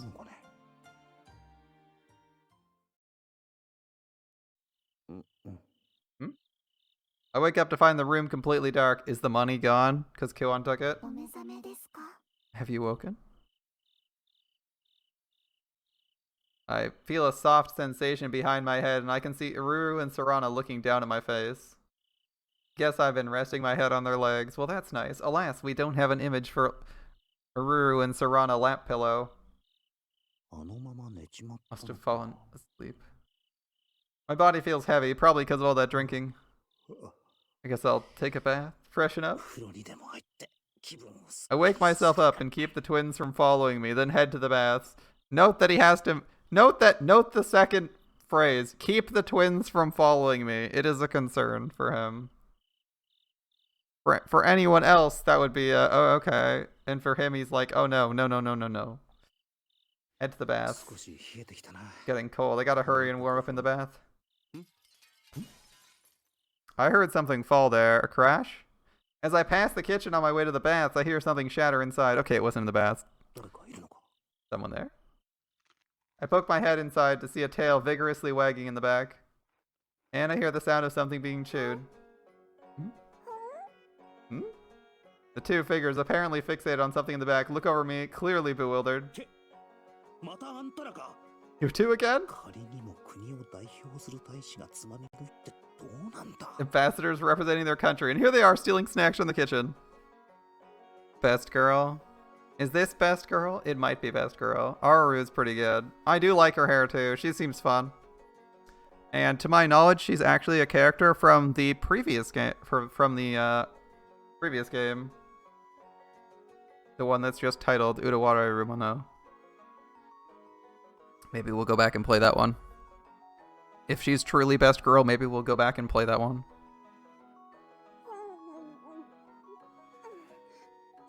I don't know what you're talking about.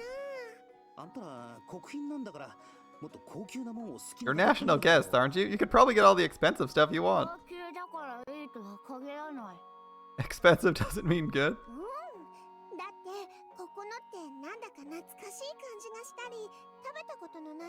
Well, the food here is so nostalgic or stuff I've never eaten before. We can't help it.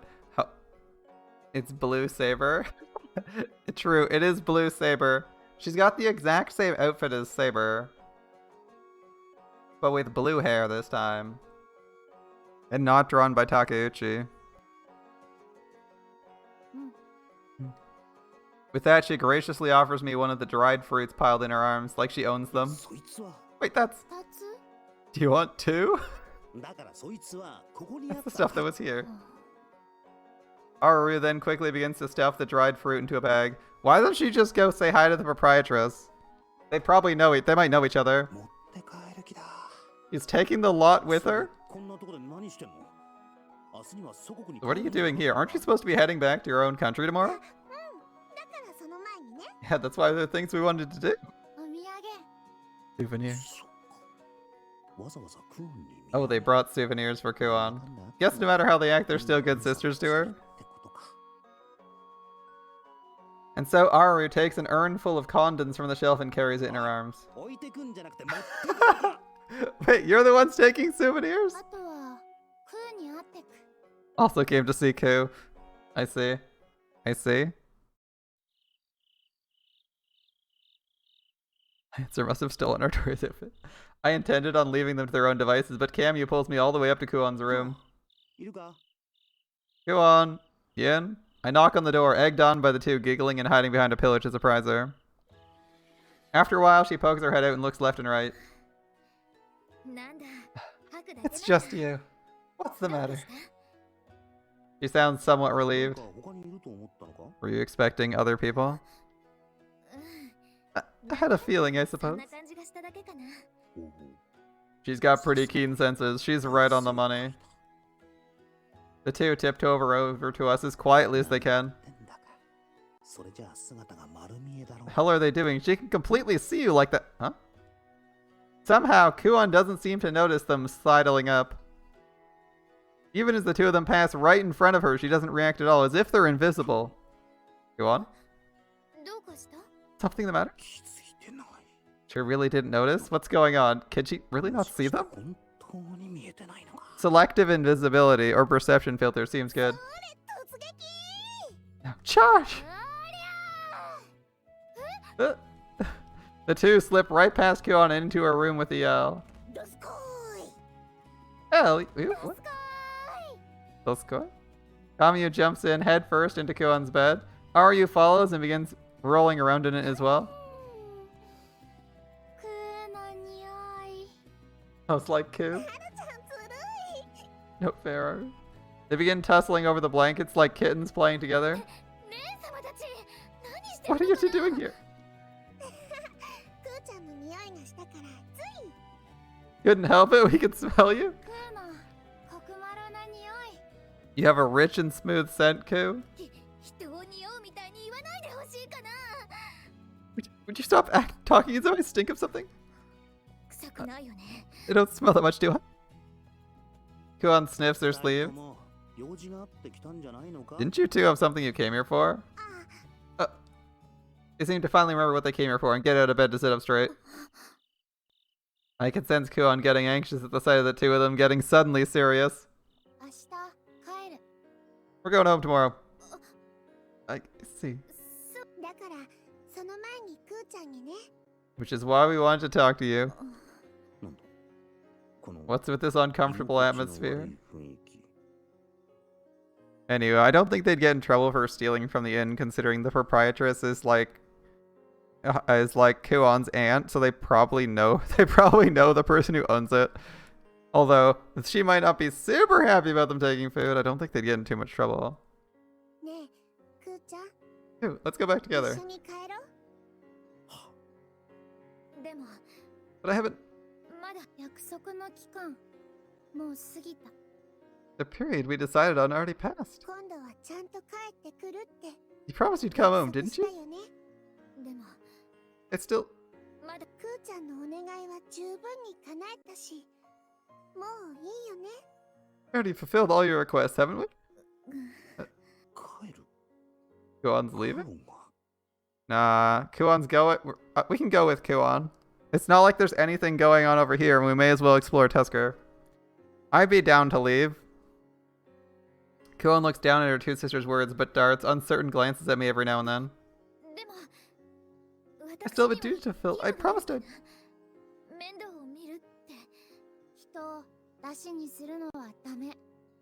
Don't use other people as excuses.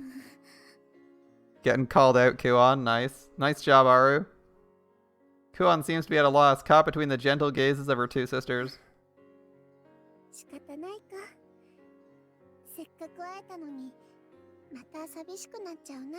Well, it can't be helped. It'll be lonely after seeing you again, though.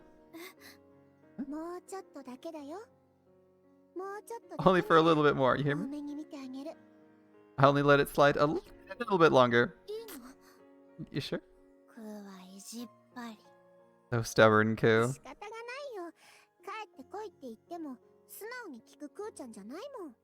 There's not much we can do. If we tell her to come home, she's not one to listen to us.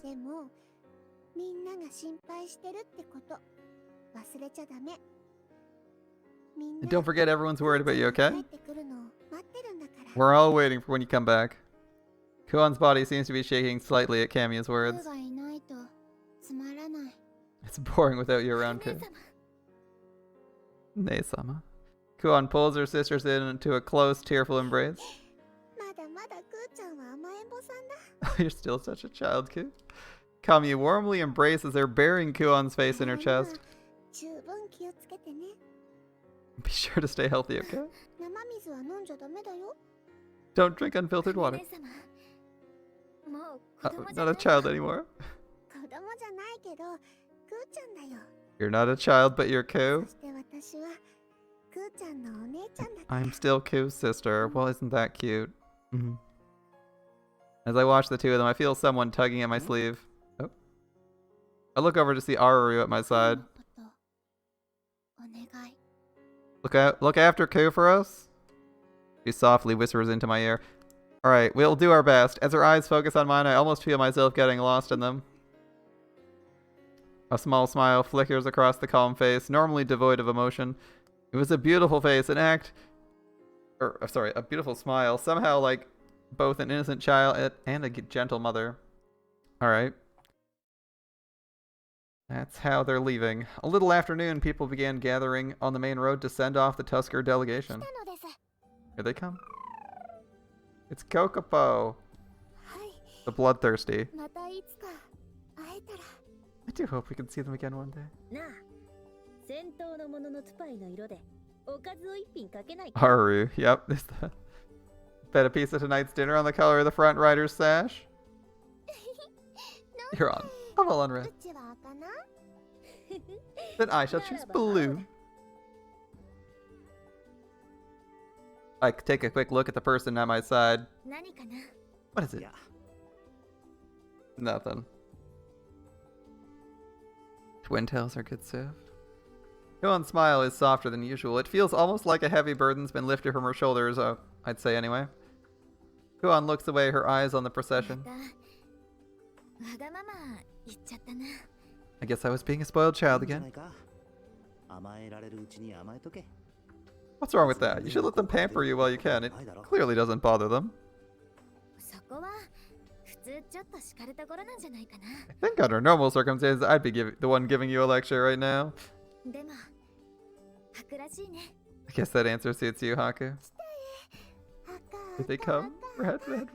Red, please. He's just saying in blue. Awfully rude. I see the carriage with Kamyu passing by, and next to it walks the giant beast carrying Aruru. Aruru lazily looks around the crowd while Kamyu waves happily in response to the cheering crowd. And as they pass, my eyes meet with theirs, and they leave me one last inaudible message. See you again. Huh. For some reason, Ukon's words surface in my mind. I guess I never asked them who they really were in the end. Oh well, doesn't really matter too much anyway. Kuon remains watching them as they continue on, slowly disappearing down the road.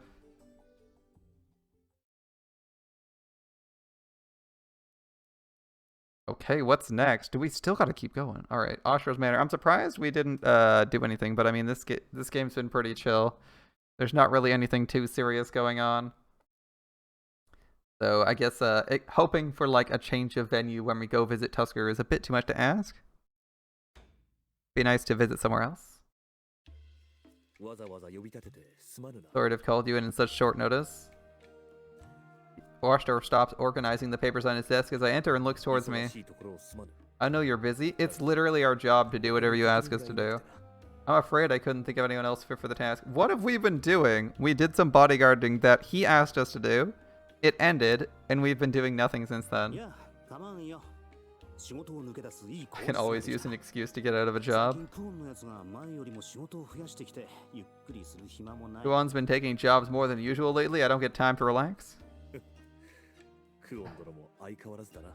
She remains true to form. She knows you relax as soon as you know nobody's watching. Keeping you busy is most likely the best solution to this. Can't you sympathize a bit more with being forced to work all the time? Well, whatever. I get Kuon out of my hair, I relax a bit here. I'm not turning that down. Are you sure? There might be repercussions. Hmm?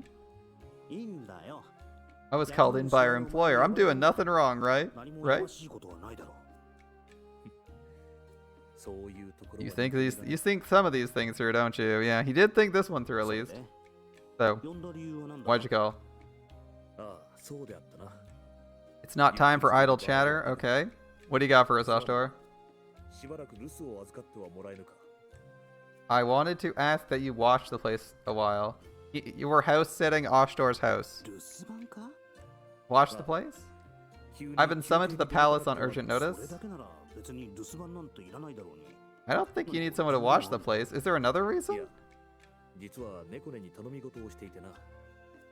Nekone is on an errand. She should return soon. Keep her company until my return.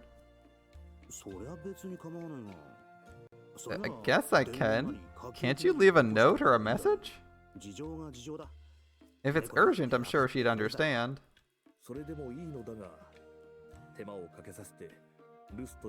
I'd feel bad making her wait for me after I had asked the task of her in the first place. Well, alright then. And you have no problem doing the same thing for me? He only grins as though expecting a retort like that. You spoil your sister too much. Hardly any fault in that.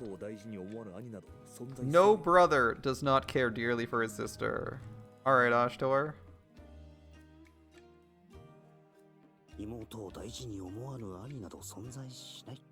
No brother doesn't care for his sister? Yeah, sure. You can use this room however you please while you wait. Do you accept? If that's how it's gonna be, I might as well take it easy. I'll be back before sunset. And with that, I watch Ashtor just depart and then take a seat and relax.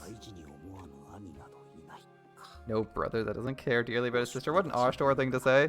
What's wrong with that? Ashtor's being nice, saying nice things about his sister? I think he's spoiling her, but it's not like I have a sister? No. Maybe you just don't get it? Yeah, I think Haku doesn't get it. Well, he did say I can use this place as I please, and that means one thing. I check the softness of the cushion nearest me and lay my head on it. Perfect! Nap time, boys! The image of Nekone's face flashes across my mind. If she saw me like this... Oh god. No, she's supposed to be coming here soon. No naps. If she finds me sleeping, I might never escape that lecture. The thoughts engraved in my head, and I wearily raise my head from the cushion. To Nekone, this is sacred ground. She'd be pissed if she caught me napping. Oh boy. Now he's gonna be stressed out and unable to relax all day. If I can't nap, how do I kill time? I look around again, and as expected of Ashtor's room, it's full of countless official papers. Snacks! Score! Snacks! Guess I'm not that hungry, though. Maybe there's something to read? I search around the place, but all I can find are complicated-looking letters. Well, this is a workplace. Not gonna find much in the way of leisure. I hear an Ashtor's dead, but what do I do even if she comes? Wait, Ashtor's dead? A sudden inspiration occurs to me and I can't help but grin at my flash of brilliance. Alright, nothing else to do. Let's have some fun. Are we gonna pretend to be Ukon? Let's see what I can use. You'll never see this one coming. Oh god, what is Haku doing? I search the room ready to put my plan into action. I gradually find everything I'll need.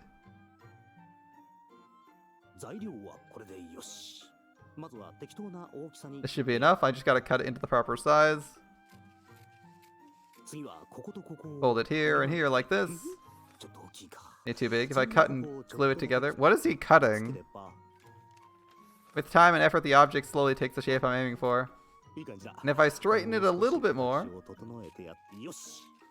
Now just glue this last bit and... a bad... Oh, a complete Ashtor's mask. That's what he was going for. I was gonna say, is he making like a fold-up Ashtor or something like that? That would be kind of funny, but it looks like he's going for the mask. Alright, Ashtor's mask replica. Didn't think I could do such a close copy with just paper. It looks better than I thought. Darker than the real thing, but that's part of the charm. And now put it on. I feel the cool paper on my cheek. I didn't go in with much of a plan, but it's the perfect size. Vision clear, properly positioned. It's not gonna fall off that easily. Next, the clothes. Right, okay. If I recall, earlier he was just... I walk over to the drawers in the corner, mask still on, and take out some of Ashtor's clothes. Okay, so I just want to be clear. He thought napping in Ashtor's room at Ashtor's request would be offensive, but cosplaying as someone's brother is not creepy. Like, you're putting on Ashtor's clothes? Like, imagine your friend's like, hey, can you watch the place? I'm going to be gone a day or two. And you're like, yeah, sure. He's like, yeah, just hang out for a couple hours. You go to his room. And the first thing you do is you go to his drawers, put on his clothes, and you're like, if anyone comes by, I'm going to pretend to be them. And you're like, what the fuck? Like, what? Like, I'd be like, what the fuck are you doing wearing my clothes? That should do it. It's actually turning out pretty good. I move to the mirror and see the spitting image of Ashtor looking back at me. I'd say there's hardly fault in that. There's no brother that does not care dearly for his sister. Oh, he's speaking with a deep voice, too. Perfect. So I'm not a great impressionist, but the mask is almost identical, and I think I deserve points for that. I'll have fun with Nekone with this. You'll probably see right through it instantly. Not like I have anything better to do anyway. No harm in having a little fun. Let's see. Nekone, thank you for your hard work. I returned, dear brother. Oh boy, here we go, boys. Here we go. Nekone's back. I nearly jump in surprise. I suddenly hear Nekone's voice from behind me. Nothing the matter?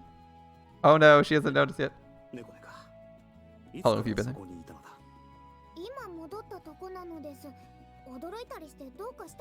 I was just now arrived. You seem rather surprised by my return.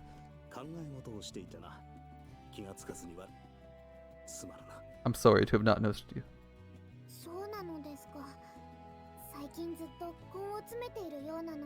Oh no, Nekone has not noticed us yet.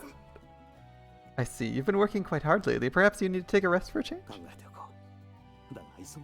I'll consider it over. I'm far too busy at the moment.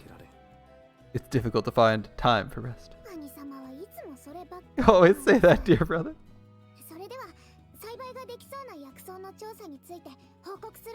She looks so excited. Look how happy Nekone is. Imagine someone announcing they're going to deliver a report on cultivatable herbs they were investigating. And you're like, oh dear God, why? Poor Nekone. More like poor Haku. He's going to have to suffer through this. Herbs. That's what she was doing for him?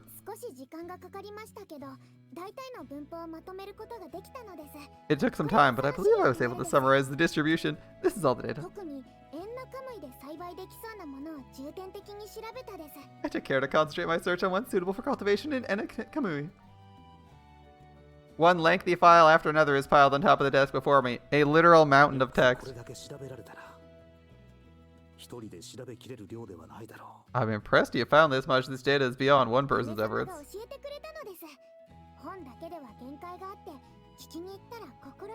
Dear sister told me one can only find so much from books, so I asked her and she obliged.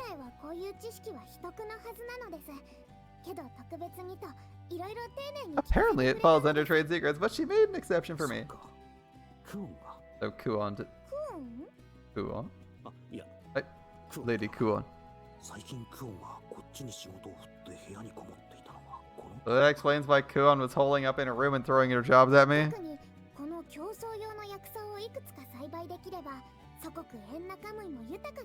If we can cultivate a number of more potent herbs, I believe Enakamui can profit greatly.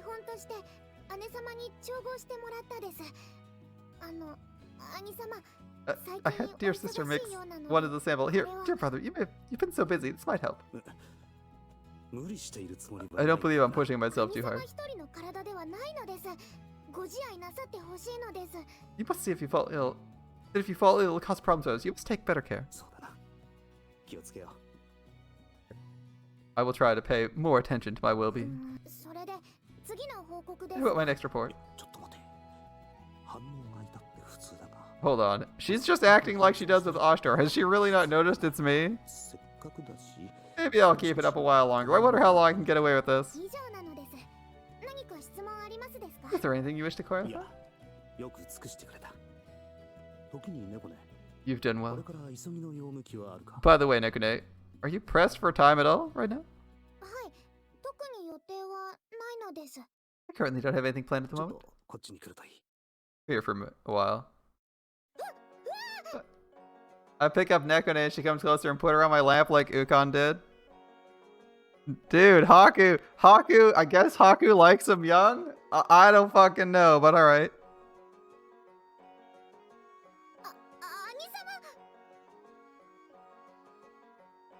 Look at that. And Nekone is getting head pats. She deserves them. But I'm not sure why, Haku's doing this. He's getting weirder by the minute, man. What is this, Syscon roleplay? I mean, we know that's what Nekone likes, but why is Haku role-playing this for her? This one right here, Mr. Officer. Pretty much. She's not old enough to be a scholar. She's, I don't have a good rhyme for that. You shouldn't fall for her. There we go. Your brother? You've done well to complete the task I've given you. You must be weary from your efforts. Brother, Nekone protests but doesn't try to get away as I gently pat her on the head. Do not like this. I'm sorry, I didn't intend to cause you any discomfort. It's just... It's so sudden, I wasn't prepared for it. Why are you suddenly doing such a thing? Do you wish me to stop? I believe her brother should need no reason to praise his sister. Of course, if you wish me to stop, I'll do so at once.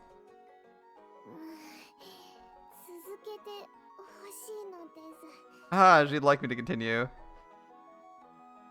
You're calling Ukon appearing, wrist mask on her? I mean, I know Ukon's gonna show up at some point. It's gotta have the right amount of comedic timing, though. How far is he going is the question. Nekone seems relaxed and lets me pat her head as she closes her eyes, clearly content. Apologize. I have not been able to make enough time to spend with you like this. Oh no! He's digging his hole deeper. Every line he says, I'm just like, oh god. Ask whatever you wish of me right now. No need to hold. You need hold no whim back. Is this why it's called Mask of Deception? Right. Let's see. How about something like this? I decide to lightly rub my finger under her chin, like one would do to a cat, to see how that goes.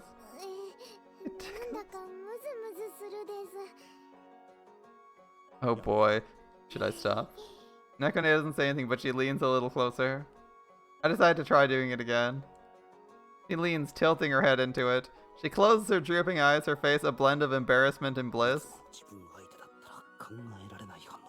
She'd never act like this if I tried it. She'd probably glare daggers and kick me in the shins. Well, Haku.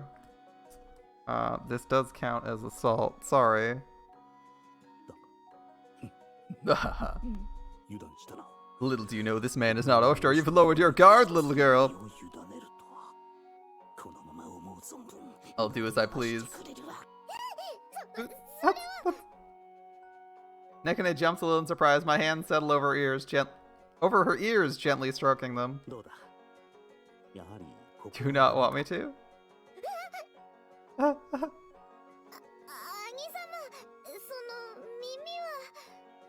Dear brother, the ears are a bit much. Sorry, I didn't realize it would cause you distress. Tickles too much if you could. I'm sorry to have thus surprised you. I wonder if Ukon wouldn't it be funny if Ukon was just like sitting there? Sweet Home Alabama playing in the background. But this is Haku, this isn't Nekone. Nekone stops me as I lift my hands from her.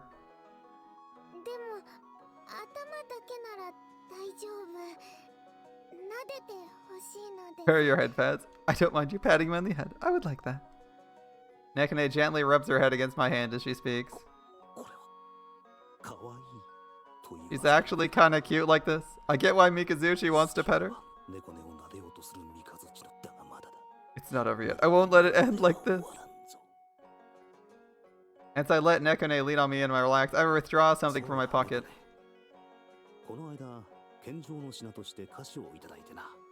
I received some treats, some delicacies as a reward earlier. Delicacy? I had it saved just for you. Would you like some? I would like some. I have plenty. Eat as much as you like. Thank you. As she reaches for the sweets, I stop her hand with mine. Dear brother, we're still going here? Nekone say ah. Oh my goodness. Say ah. I can eat on my own. I'm not a child anymore. Consider it a reward for your hard work. No need to be modest. This is getting weird. Just this once, since nobody's watching. Haku's gonna get his ass beat.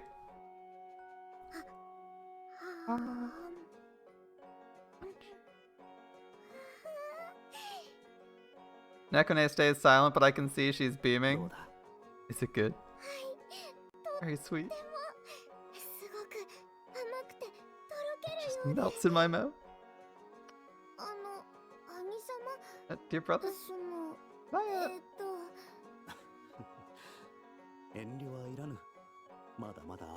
There's no need to be honest, there's plenty more. I feed Nekone more and more sweets. That's something you don't see every day. A valuable experience, to be sure.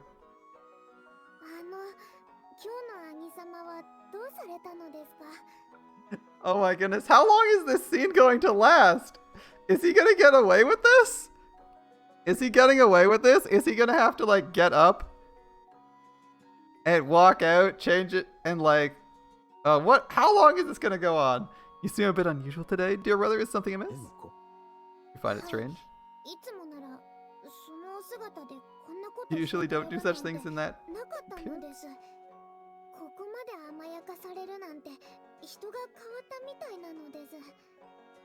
When you treat me like this, it almost feels like you're a completely different person. About that. I thought it'd make a good change of pace. It's nice to have times like this, you know? Besides, you said yourself, no one's watching. No worries. I mean, there's no need to worry. Your brother? Perhaps you don't like it when I treat you this way? Not true. There are still some sweets left. Would you like more? I'd like some more. Your brother? Oh no, here we go! Nekone falters as she seems to notice something and she suddenly freezes up. What happened? What are you? I follow Nekone's gaze to find. Oh. There we go! Oshtor's here! Oshtor leans on the door frame, grinning as he watches the two of us. Oni-sama is right. He's right here!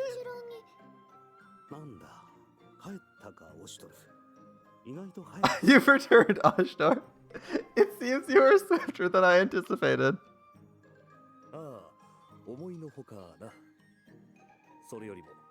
It was briefer than I imagined it to be, but it would seem I'm intruding on you two. Oh my god.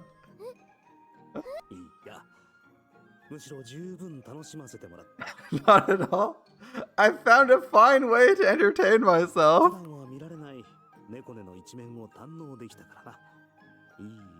I was able to see a side of Nekone I've never seen before. It was time well spent indeed. What is that?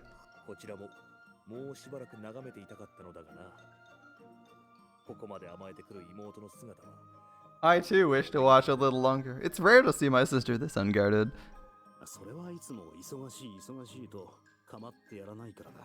That's most likely because you always talk about how busy you are and neglect spending time with her. Perhaps you're right, I might have devoted too much of my time to matters of state. Your chance is not yet passed. You should do the same to her when next you have the opportunity. You have a point. Brother, what's the meaning of this? You haven't unraveled the mystery yet? Figured out? I see two of you. Only one of you can be the real one.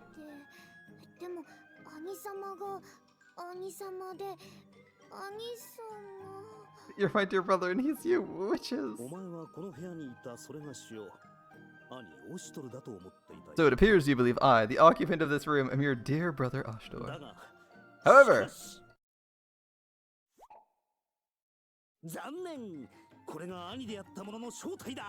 the truth comes out. This is the man you believe to be your true-born brother. Haku! My dear brother turned into Haku! Nekone's eyes widen in shock and she looks back and forth between me and Oshtor. You and I didn't think it would go this well. If even Nekone couldn't tell us apart, maybe I'd make a perfect body double for you.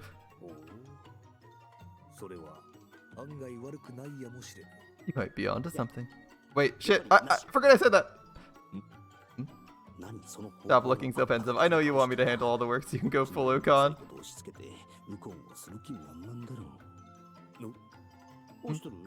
Something wrong offshore? Why are you backing off like that?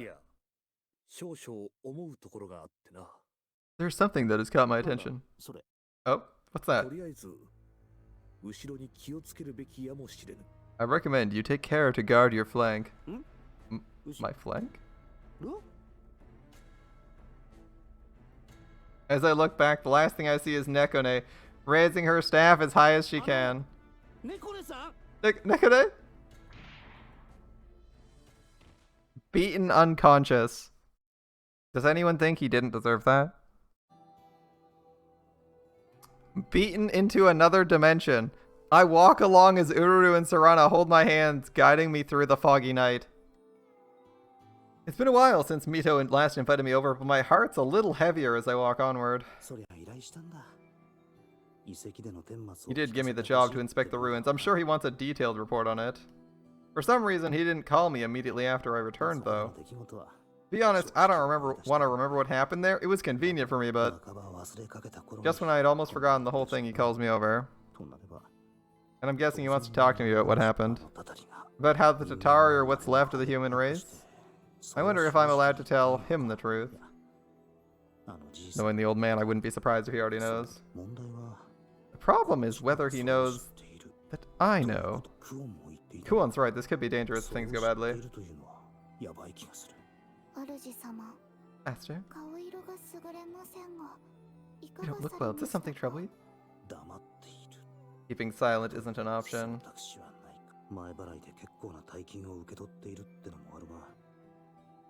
Gave me that advance pay. He's probably already got some report from these two.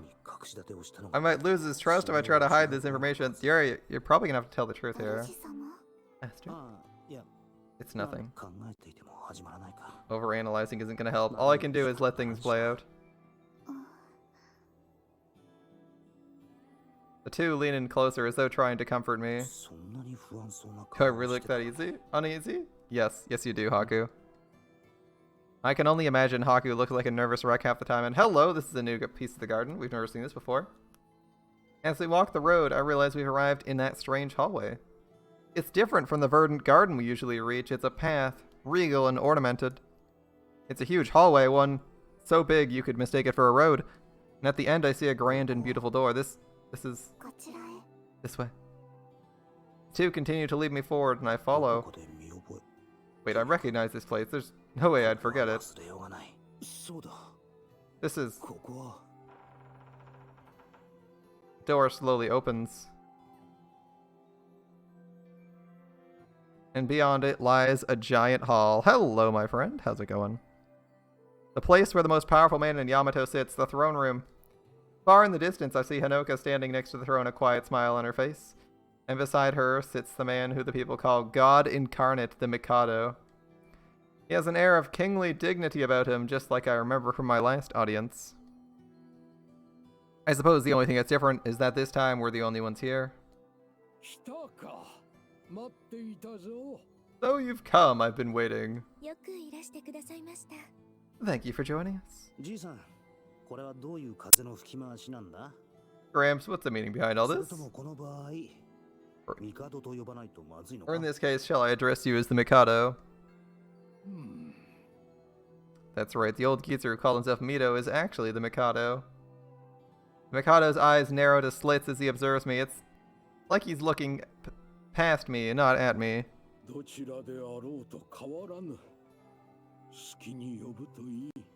Address me as you see fit, either will suffice. His voice is different from the amicable tone he usually greets me with. He sounds stern and cold.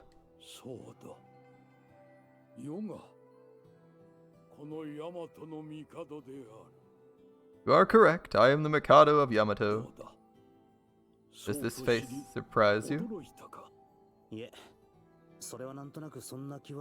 I figured it already. Saw it coming. I see. I already guessed the old man was the Mikado. It's not surprising, but when he comes right out with it... My gaze flickers towards Hanoka who stands next to him.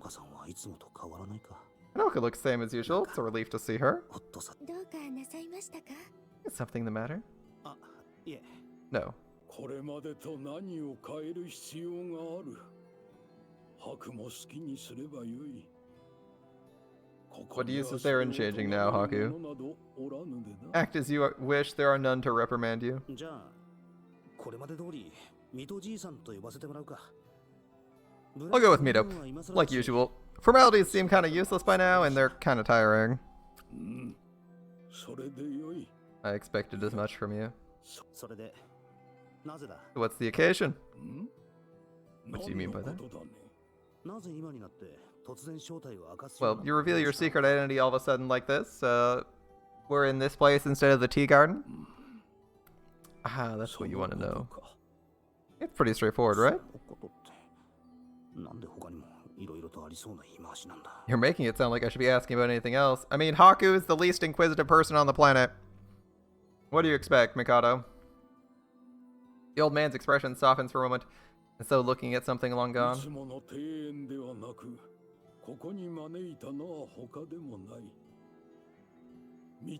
There is one reason I would speak to you here. I would hear your account not as Mito, but as the Mikado. Tell me what transpired in those ruins. Ah, here it comes. This is the job the old man gave me in the first place. I need to report, but... Should I really tell him the whole truth? Have you not already heard the details from Ururu and Sarana? No. It seems there was some sort of incident. I avoided prying too deeply.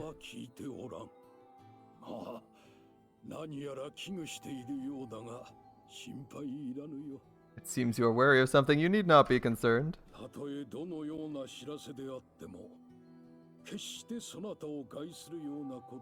Whatever is in your report, I swear there'll be no harm that befalls you because of it. I just instinctively glance up, looking at the old man's face. Wait, you... So you saw it, did you not? The old man's attitude hasn't changed at all.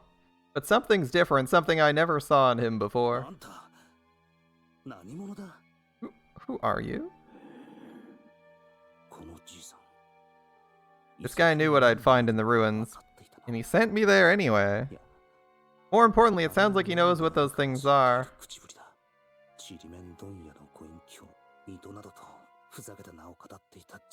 At one point, I thought he was just an old man that went on about nonsense like being named Mito and being a crepe salesman. In reality, he's the most powerful man in Yamato. Its ruler, the Mikado, or so I thought. Is that the end of the story? What is the Mikado? God incarnate, keeper of machines, Yamato's ruler for centuries? I didn't believe a word of it. It all sounded like crazy rumors, but if any of it's true... Where did he get the tech? How could he survive for centuries? There's just no way. Saying it's because he's the Mikado isn't enough to convince me. Follow me. Oh, that's not good. Never good. After he says that, Hanoka begins to push his wheelchair away. Forgot he's actually in a wheelchair. This way. Wait. My resolve wavers. I try to call out to the two, but they've gone beyond the drapes. No looking back now. Haku is actually going to move somewhere without being dragged. I have no choice but to follow them? Alright. Let's see what terrifying lore we unearth tonight. I follow the two of them behind the drapes to find a dark area spreading out before me. Downward incline. I almost trip on the slope and stop uncertainly in the darkness, but the twins take my hands. Master. After that, I don't know how long I walk forward, letting them guide me. Eventually, another giant door appears before me. It looks like a heavy door, but not like the entrance to the throne room, one made of metal.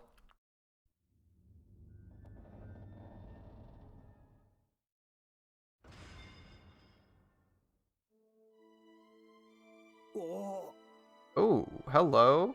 We go down into... Where are we?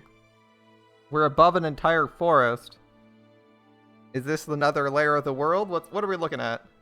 The door opens and light floods out along with a light wind and a gentle breeze with a fresh scent. I squint slightly, and once I can see past the brightness, I see a huge forest spread out below me. The trees go as far as the eye can see. I look up to find a clear blue sky, clear, vast, and wide, like I could fall into it at any moment. Is this holographic? Where are we? Why can't I see the sky? It isn't a steep slope, but I'm definitely headed down.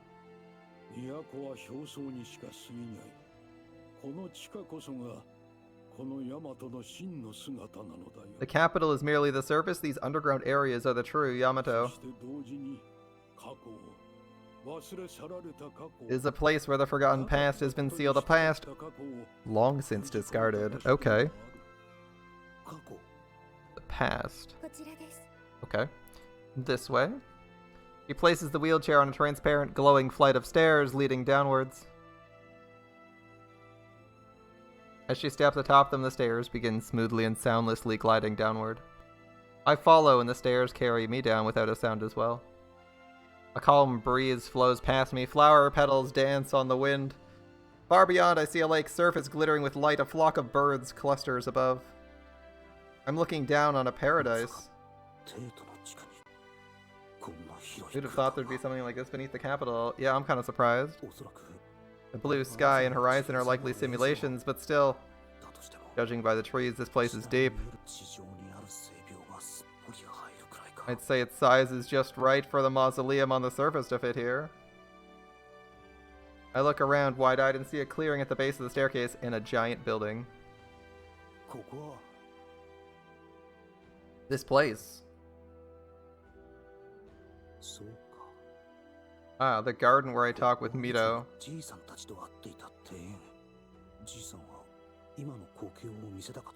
Did he want to show me this? Why would he do something like this? こちらです。 Here. この先、 Beyond is something we wish to show you. お見せしたいものがあるのです。 You want me to see something? They lead me to a small, somewhat shabby-looking door that leads into a simple building. Open.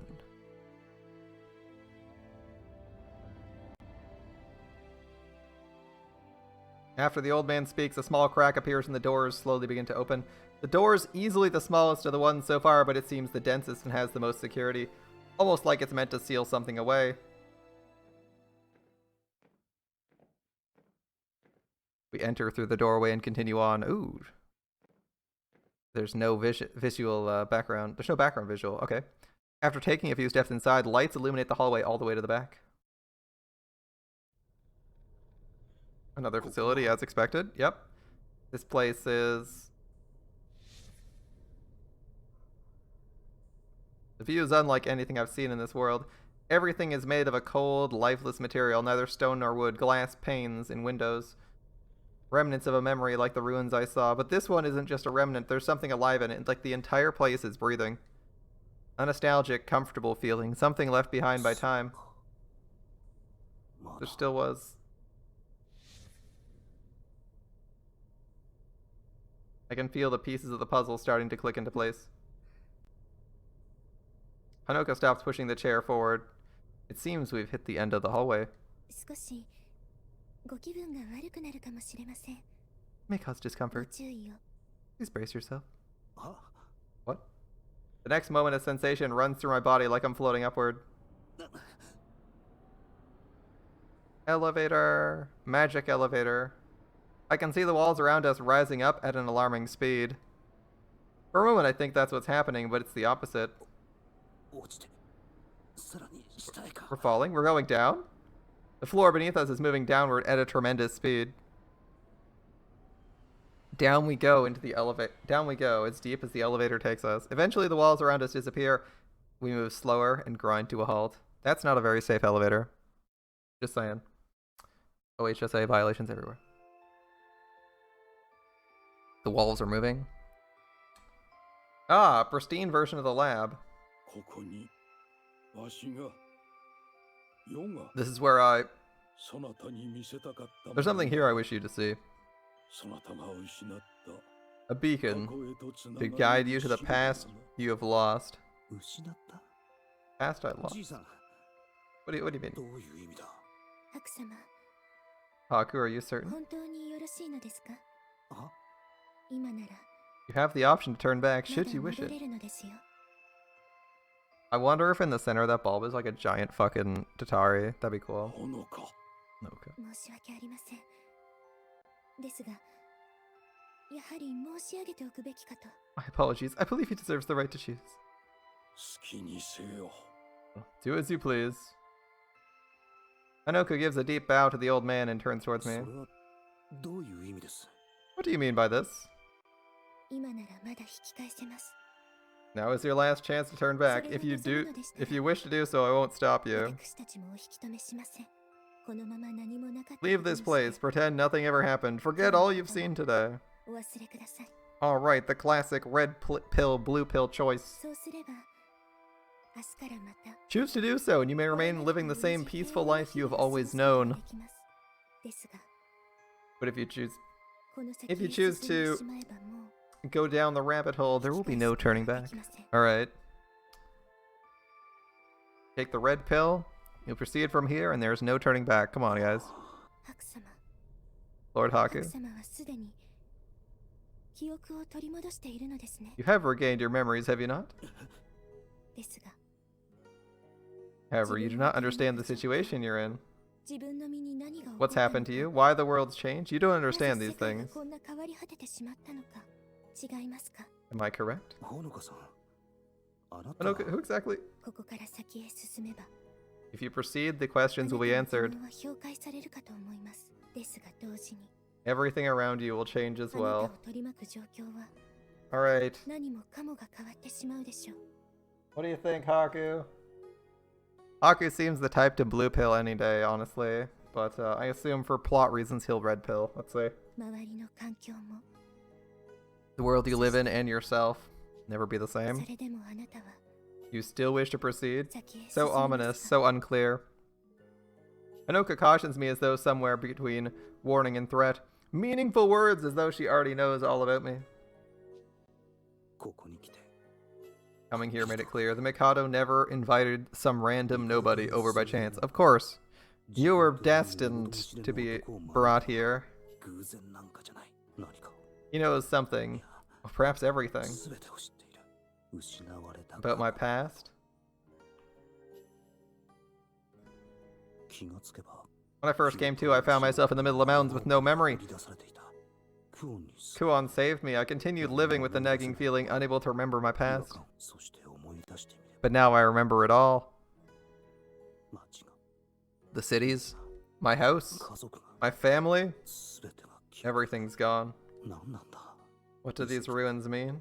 なんで周りの Why 奴 isn't ら anyone around me a human 人 being? 間人は What happened to the human race? Well, I already know that 言 one. われなくたって分かってる Human race is extinct. じだが But what was that thing then? あのスライムは That slime. あれが Was that really? That's the end, 主様、 Master. 考えないようにしてたってのに I was trying not to think about it, but now... 教えてくれ全てを Tell me everything. 今さらそれは And now I have to わか know. りました。 I would like to point out that Hanoka, もう私からは Ururu, and Sarana don't have any animal features either. Just like pointing that out. They don't have any animal features that are visible, unless they have tiny animal ears. We can't see. Hanoka bows softly and steps behind the old man, her mouth pressed into a thin line. 良いのだな You are ready then. The old man raises his hand. Suddenly the floor goes transparent as though made of glass. The light above illuminates the dark depths.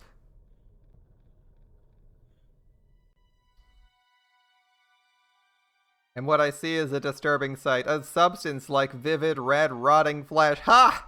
I called it Tatari in the Tatari in the container. From time to time it pulses like a heartbeat.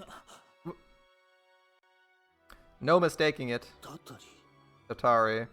民はあれをそう呼んでおるようだ That's what the people call it. 皮肉なものよ恩美大火炎などと呼び神のように崇めている Ironic 存在 indeed. を Those they worship as gods are what they fear and loathe, oblivious to the truth. Unvitaikayan. The race that once ruled the world long ago. 意味だ。 So what do you mean? Can you explain this? You figured it out, have you not? Haku is the dumbest person on the planet, Mikado. You're basically only revealing everything to him and having him do stuff because he's human. If he wasn't, you'd pick like anyone else to be more competent. Come on. Old man swipes his finger across the air. The walls around the thing begin blinking, making strange sounds. Immediately the surface of the Tatari ripples with tiny bubbles. As though a reaction to this, the amorphous blob begins to form into a very familiar shape. 4 long, spindly limbs and a small head. The 2 black holes that line its head look straight back at us. Grotesque, malformed, but unmistakable. That's...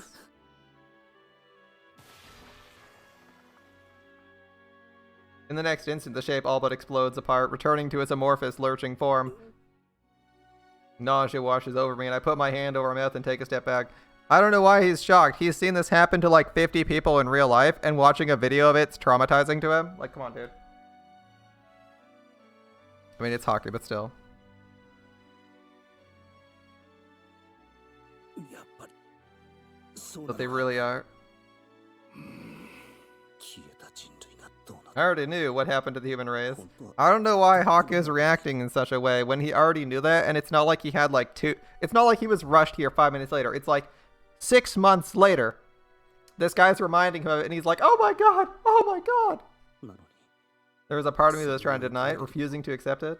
無意識に拒否していた。そう So the Tatari really are, yes, humans. そうだ。あれこそが人類の慣れの果て。 For you is what remains of the human race. ようやく認めたのだな。 Do you finally accept it then? じいさん Old man. 相変わらずだな。 You never change, do you? 妙に勘の鋭いところがあるくせに、都合の悪いことは見なかった。 You have a keen mind. When you find an inconvenient truth, you try to ignore it. 妙に勘の鋭いところがあるくせに、都合の悪いことは見なかったことにしようと He's been told that before.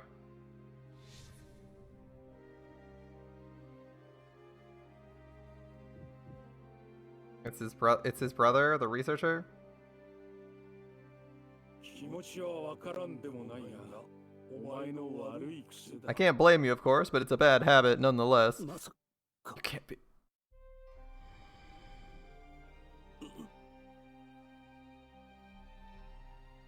ああ、こうして話すのは本当に懐かしいな、ヒロシ。 It's been a while since we talked like this, hasn't it, Hiroshi? 兄貴 Brother? It is the exact same room. I wasn't sure if it'd be the same guy. 兄貴 Impossible. Is it really you? 老いて風貌 He aged a lot, but this face, the way he carries himself, he has to be. と雰囲気ってことは That means Hanoka?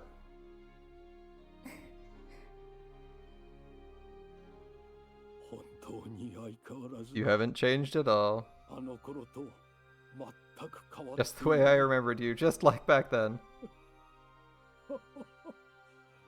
この時を待っておった。 I've been waiting so long for this.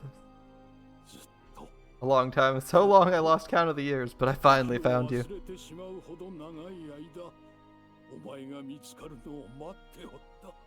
本当に It really is you. So how did we not get turned into a slime like everyone else? Hold on, Hiroshi? ん？ひろゆき Or was it Hiroyuki? だったか？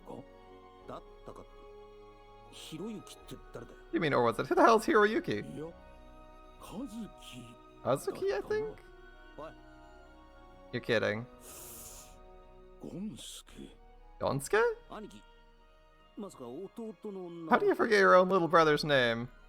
いや、決して長い年月のあまり忘れてしまったなど I promise I haven't forgotten it because of how long it's been. I never lose it to old 本 age. 当に忘れ再会とか Okay, 感動 this kind of ruins the whole touching reunion thing, you know. いやいやいや、忘れ I た haven't わけでは forgotten. ない I just can't think of it at the moment. なあ、それを忘れたって言うんだ There's a word for that. Forgot. まあこっ I guess I forgot too, but I lost all my memories. Not my fault, right? I suppose I'll continue to call you Haku. It's your new name, and a comfortable one, I'm sure. He actually forgot R.I.P. in peace Mikado's memory. He's going senile, boys. I guess you're right. If you called me something else, it just feels strange. How did you become the Mikado of Yamato, though? And what is that? How did humans end up like that? I understand how you feel, but I can only answer one question at a time. And honestly, apparently our character literally didn't give a flying fuck that people were dissolving into fucking jellies or some shit and had some horrible genetic disease that this guy was trying to solve. But now he's asking questions. Way to, after literally 2 entire lifetimes, decide to actually ask one question and push the plot forward. Damn, dude. Where to begin? Alright, from the start. That's the best place to start. That's the best place to begin. I lack details on precisely what happened all those years ago. I wasn't directly involved because of the chaos. I couldn't get all the information. Fair enough. Just tell me everything you know.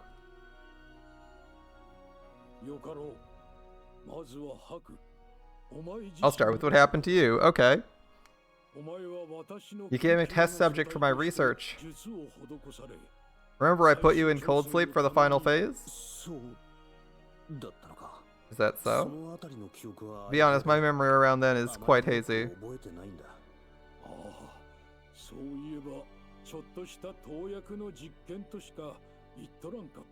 If I recall correctly, I told you it was a small medicinal experiment.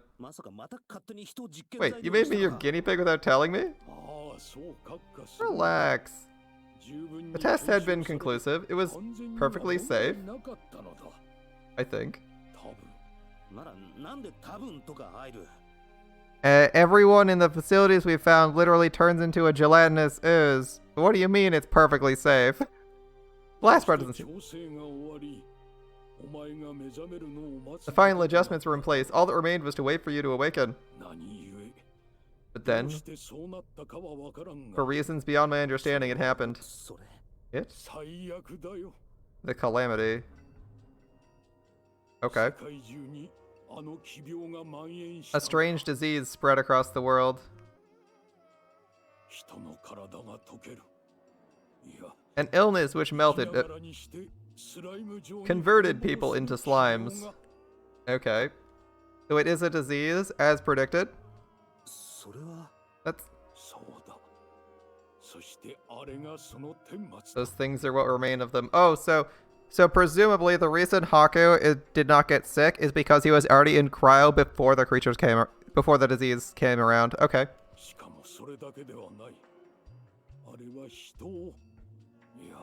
Not in all. The abominations would consume humans. Anything considered to be alive. As if its sole purpose is to wipe out all life as we know it.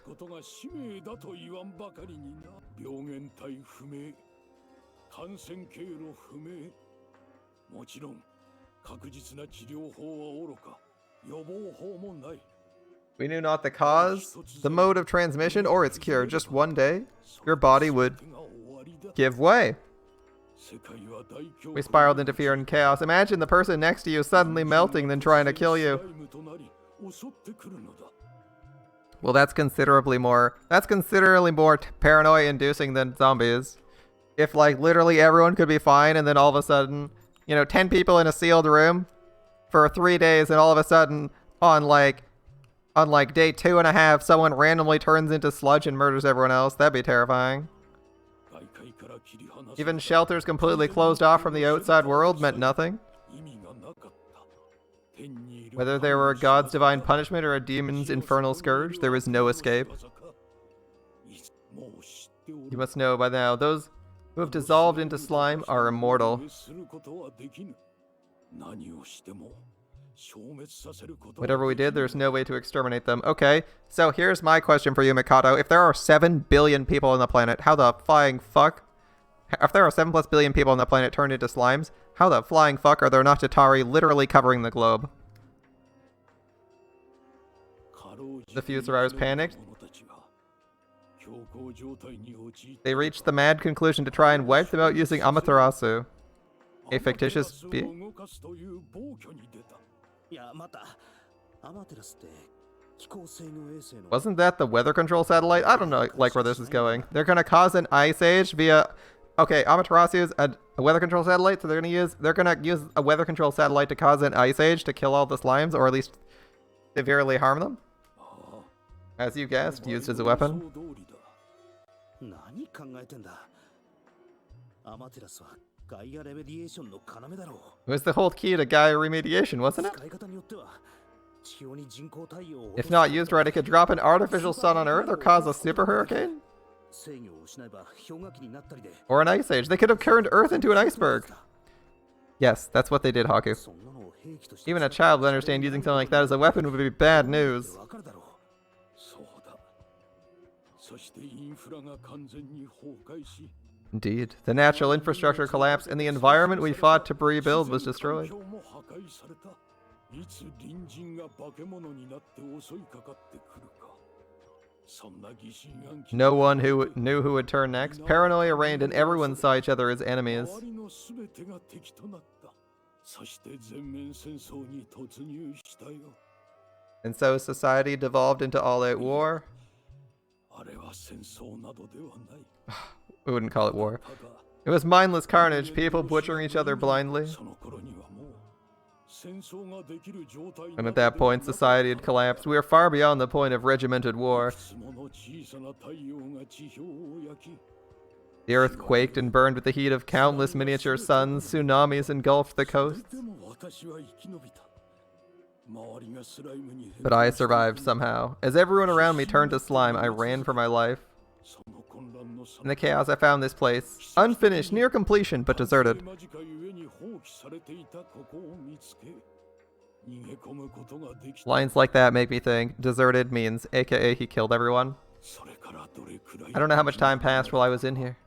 ここのシステ I ム regained control of Amaterasu with these systems and created the floor in this small space after much 私は trial and error. 試行錯誤の末にそしてようやく地上に這い出ることができた時には When I finally emerged, it was over. とうに全て I had been left behind, the only one left. あらゆる手は尽くしただがね I did everything I could to find others, but I could find no trace of any other human. It feels weird, the room design's off-putting after the entirety of just seeing Heian period style. Yeah, true, but the point is that Heian period style is probably like the style he's emulating intentionally. As, he's probably the one dictating it. 兄貴 Bro. Probably the best he can do, because he can't, like... Actually, how on earth does he not know how the fuck to make concrete? That shit's easy. When I was left alone in the world, it was unbearable. また What about your wife and shit? ほのか姉さん A smile crosses his face, grim and hollow. 二人とも私の目の前で溶けてしまったよ They both melted away before my very eyes. 言葉は届かず My words could no longer reach them. They'd become beings with no purpose but to consume all life. そんなならだったら What about her? She's right here. とても感傷的だったのだろうね人類の代わりに最悪を生き延びたらしいデコイの存在を見つけ I must have been sentimental then. I found these proxies survived the calamity and replaced humanity. 私は連中と同じ禁忌に手を染めてしまったよ And so I walked in the footsteps of those who came before me and committed the self-same ど sin. こ行ってあの Proxies, you mean... やばい実験をやってた連中が研究結果と称した人であって人間ではない That sick experiment they called research? Artificially created humans? You can't have. Obviously he did. お前がハッキングしたデータのおかげでな The same. 神の真似事をしたというのに不思議と罪 All 悪 thanks to 感 the を data you retrieved. Funny, I felt no guilt when playing God myself. そうほのかは妻の遺伝情報を使用して作り上げたデコイ Indeed, this Hanoko was created using my late wife's genetic data as a template. She's a proxy, a demi-human. 彼らとは違う。人であって人間ならず。 They are different from us. They may be people, but they are not human. Therefore, they don't have human rights. ほのかさんが This Hanoka isn't her. 姉さんじゃない。 Hanoka smiles sadly at the Mikado's words. まさかなら That means じい she ちゃんは is. 同じように娘の遺伝子を使用して作りし者が I created Anju the same way, using my daughter's genetic information. さんも For the princess? 私は彼ら民を作り文字を与え数の数え方 The people here, I created them. 管理の仕方 I gave them language, arithmetic, methods for hunting and farming, countless gifts. 楽しかった It was fun seeing the innocence uplifted, growing smarter, but an emptiness filled my heart. 行くのを見るの所詮彼らは人間ではないのだと These people are not and will never be human. 神のごとく敬わ They worshipped me as a god, and I felt the rift between us widen. I knew I couldn't live among them. あの間に混じって生きていくことはできないと悟ったよ。故に私は地上に興味を失い、再びここにこもった。 My interest in the surface waned, and once again I sealed myself in the sanctum. なすべき I had a mission to find a way to return humanity to its true form, to see my family once more. 無謀してしまった人類を、それがいかに無謀なことくらいは分かっていたさ。 I understood how reckless an undertaking it was, but it's all I had left. I can understand why this guy's doing this. This is perfectly sensible. I mean, it's... let's see. I can see why he made someone in the image of his wife and daughter. I can see why he's trying to restore humanity as best he can. Alright, so far, it seems mostly reasonable. それから I can't say how much time passes after that. 月日が流れたことか It felt like I spent an eternity here. 随分と長い年月が経っていたような気が。100年 100? 200 200 years? Perhaps longer? So he can, in fact, live longer than the normal age of, like, 100?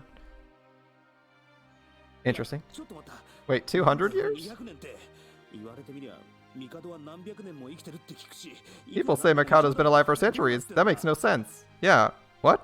それはおそらくだが自分の体でいろいろと臨床実験した影響 That would be the effects of the trials and testing I put myself through? まさか基礎体力を上げるはずがこんなに寿命が伸び The るとは intent was merely to raise my stamina, but who knew it would extend my life to such お length? そらくだがスライムに変貌しなかったのもそのためだろうな It's also the reason why I myself have not yet devolved into formless slime. やって What have you... それまでだましだましなんとかやってきたのだが Okay. ここの設備だけでは I continued my research, but soon realized even this place has its limits. そこで私は再び地上に出ることにしたのだ That's why I chose once more to return to the 最 surface. 悪で都市や研究施設などの大半が失われてしまったが Cities and facilities alike are lost to the calamity, but I thought to look among the shelters for a way to continue my efforts. Alright.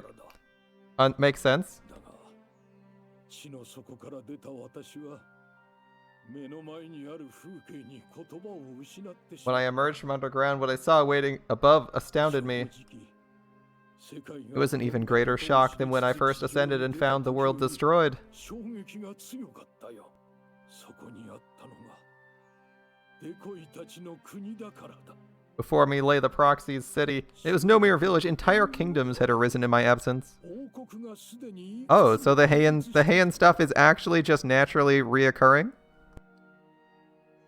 私は彼らに I decided to ask their help in excavating the ruins. Okay. プラントで栽培した I offered rewards, food, medicine. I'd synthesize things within my facilities. 十分なものであったはずだしかし連中は私が余計な知恵を授けたせいか Their intellect had grown too much. Their innocent, obedient minds corrupted by greed. 強欲になっていた報酬に They demanded more every time.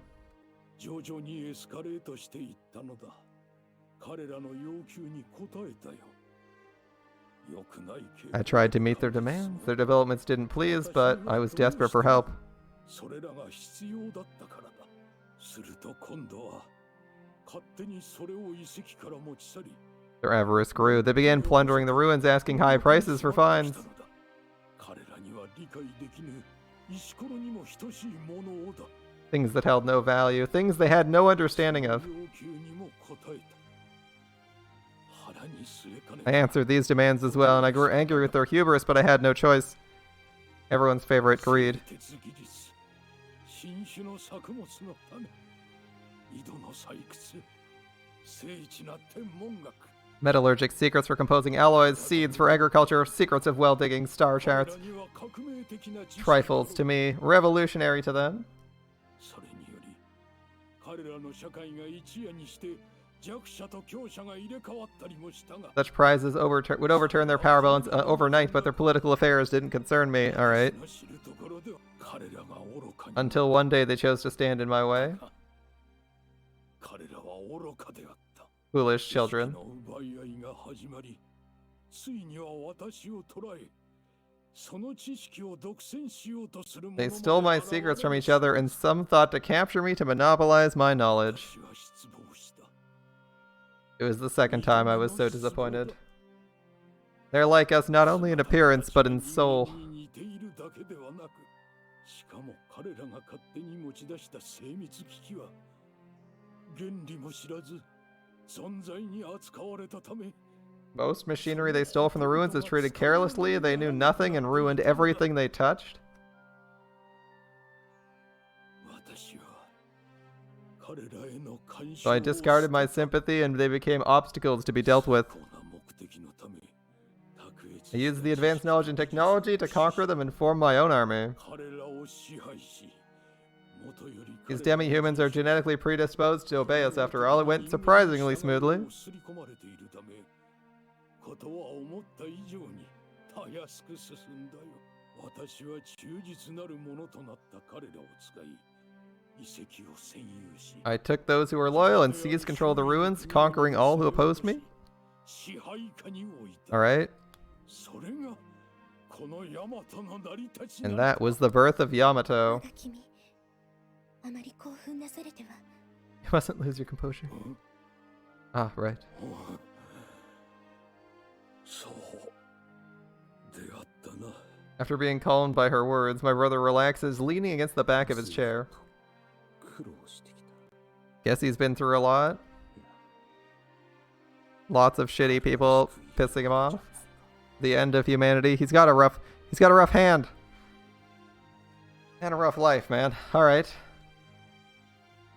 それと私 And that's why 世が遺跡を発 there's another 掘して reason I いた continue to のに excavate the は ruins. そうだ。 I was looking for you. とお前を探していたのだよ。自分を For me? 探していた。お前の調整を施したラボはシェルターも兼ねていた半永久的隔離 The lab you underwent the final adjustments in was an isolated facility doubling as a shelter. 最悪で I lost track of it, but I had hoped I might find you one day. もしかしたらと希望を捨てることができなくてな。まさかそちらから現れるとは。 I didn't expect in my wildest dreams you'd be the one to find me. うるうるサラーナから報告を聞いたときには、今までの After all the reports from Ururu and Sarana, I could only laugh. 思わず笑ってしまったほど My work was for nothing in the end. もしかしてかなり前から You knew about me for a while? うん、お前がこの Around the time you first arrived in the capital. からだな。そりゃ最初っからだろう。 Why didn't you tell me もっと sooner? 早く言ってくれ。 You didn't have your memories, probably. 何を言うか。 Be sensible, Haku. そうしたい I wanted to tell you. 山だったというに、記憶を Would you have believed me if I suddenly appeared before you and declared myself your brother? 突然現れて世の弟だと言われ、お前は素直に信じたか？報告を受け Upon hearing of your presence, I had time only to rejoice briefly, 記憶 for I を learned of your 失って amnesia. いるとも聞かされ、 Amnesia. またおかげで名乗ることもできず、 I couldn't even reveal myself to you at that point. I was quite troubled and unsure of what to させ do. られたのだぞ。仕方ないだろう。 Oh, こっち I は didn't want to lose 忘れ those. てたわけじゃないし、 Kind of rough, right? いろいろと苦労もしてたんだ。もしかしてこの子らをあてがったり何度も呼び寄せたのは Wait, so the reason you gave me these and invited me over so many times? そういうことだ。世話役としても、護衛 You have と the して gist of も it. 優秀であるからな。 The girls are fine caretakers as well as bodyguards. 確かに優秀な Well, they are good at what they do, but they're kind of a handful. ってあまりあるあれかな。なあ、 Haku. 吐くよ。 His tone changes and I look to my brother surprised at the weariness in his voice. What I see before me isn't an absolute ruler, the indomitable Mikado, but a tired, lonely old man. 世の後を継いでくれんか。 I wish for you to succeed me. I saw this one coming. I'm like, well, if we're brothers, is he going to announce us as brothers and have us be the next Mikado? Is that why he's brought us down here? What did you say? なんて言った？すぐとは Don't mean right away. 世の I want you to carry on my legacy. 意志を継いでほしいのだ。いやいや、だから待ってく Wait, れ。 what are you saying all of a sudden? 何を Succeed you? 後を継げ？王女さんはテイはあの王女さんに継がせるんじゃ What なか about った the のか？ princess? Isn't she an heir to your throne? I'm sorry, Haku. Were you not paying attention? This is not a dynasty. This is a one-man empire that's lasted centuries. There are no rules of succession in this empire, and also the Roman Empire did this all the time. It's like, alright, ああ、 that's そう true. だ。あの子には帝位を継いでもらうこと。 I arranged it. She will replace me as ruler one day. だったらなんでまた？ Then why tell me this? あの子にはこのヤマトを。 She'll guide the people of そ Yamato, してお前には世の人間としての意志を受け継いでもらい and you carry on my legacy as a human い being. や、意味がわからん。それ I は mean, どういう don't get it. What do you mean? 私は I don't have much もう longer. 長くは My time is all but spent. 人類を救うためこれまで懸命に I've spent all my life trying to save humanity. 延命処置を施し I've extended my life countless times, but it seems my limit's fast approaching. 待て。 You're joking, right? 冗談だよ。 I'd never say such things in jest. 冗談でこのようなこと神のごとく崇拝されても所詮は人間 I mean, we knew he was dying anyway. I may be revered as a god, but I'm only human. The laws of nature bend, but they do not break. 世に残された時間 I don't have much left. Before I go, I would entrust all to you. Oh no. Well, if nothing else, we'll get a power up out of this. That's always how it goes, right? Vegeta entrusts stuff to us, and Goku carries it home. Carry on my dream. Oh, this is a sad ending. Carry on my dream, one which I'll never see become a reality. You want me to carry on your legacy? Hawk is one to shirk responsibility, but would he really say no to this? Would you really say no to this? Even if you thought you were the most inadequate person on the planet? Real question. Ask yourself, like, ooh, whoa, could I say no to that? Look. You're like, I'd be terrible, but I'll try anyway? That'd be like, I think that'd be pretty much everyone's response, right? You're like, shit, I'd be so bad at this. Okay, I gotta say yes.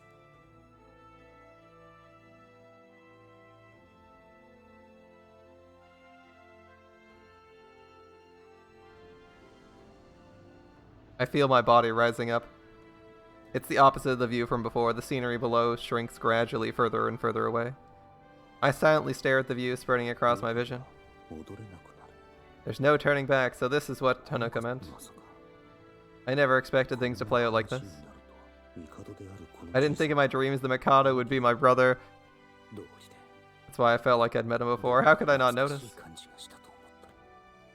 The looks, the voice, the way he carries himself, it all matches up with the old man and my brother. I take a glance at my sister, Hanoka, who is standing next to my brother with a serene smile. Created from her genetic information. I can't really blame him. Yeah. He said he's lived as the Mikado for hundreds of years. I can only imagine how lonely that must be. And the princess. She's an exasperating, self-centered brat, but a part of me couldn't just leave her alone. I must have unconsciously remembered she when I looked at the princess. Dude, I don't want to be rude to the Mikado, but holy shit, he's done a terrible job reducing her so far.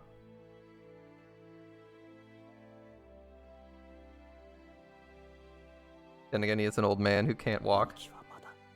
I don't know the whole story. He said he didn't trust everything, but I don't know what he plans to do. On doing what he wants me to do. The dream he said he wasn't able to make reality, humanity's salvation. It's too much. I can't follow in these footsteps. I mean, I'm gonna be honest, that's probably how the Mikado fucking felt when he was like, wait a minute. I have to like try and revive all of humanity, solve an incurable disease. I just have to cure an incurable disease. That's super dangerous without getting caught. Without getting fucking killed. And resurrect humanity. No big deal. It's only like one step at a time, right? I'm about to tell him sorry, but I just can't, and then... It was so long. A dry, low whisper, as if all his life has been drained from him. The withered voice stops me from finishing my sentence. So long, so long. So long. Almost an eternity, but it's almost over.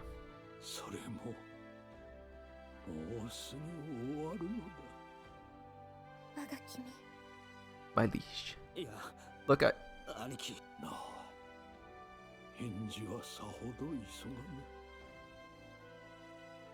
do not wish to rush an answer from you. You must take time to think of your future. Not worry, we have time.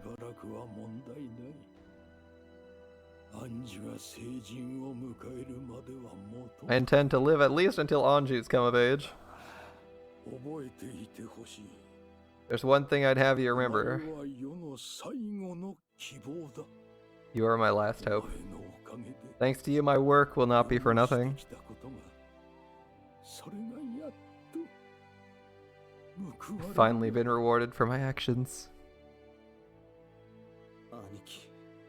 I feel like the Mikado is not long for this world, man. I leave the rest.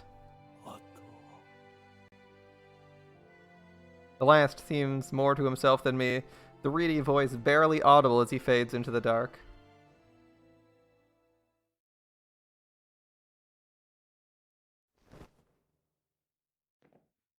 There we go.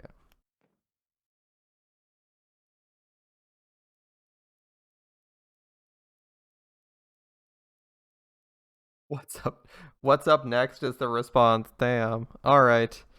That was quite the serious reveal. I wasn't entirely expecting the old man to be his brother, but hey, that was kind of cool. The rest, I feel like we kind of knew or could have expected as things progressed, but that was really cool. Alas, I think that's as far as we're getting in Mask of Deception tonight, so we're gonna have to click save here.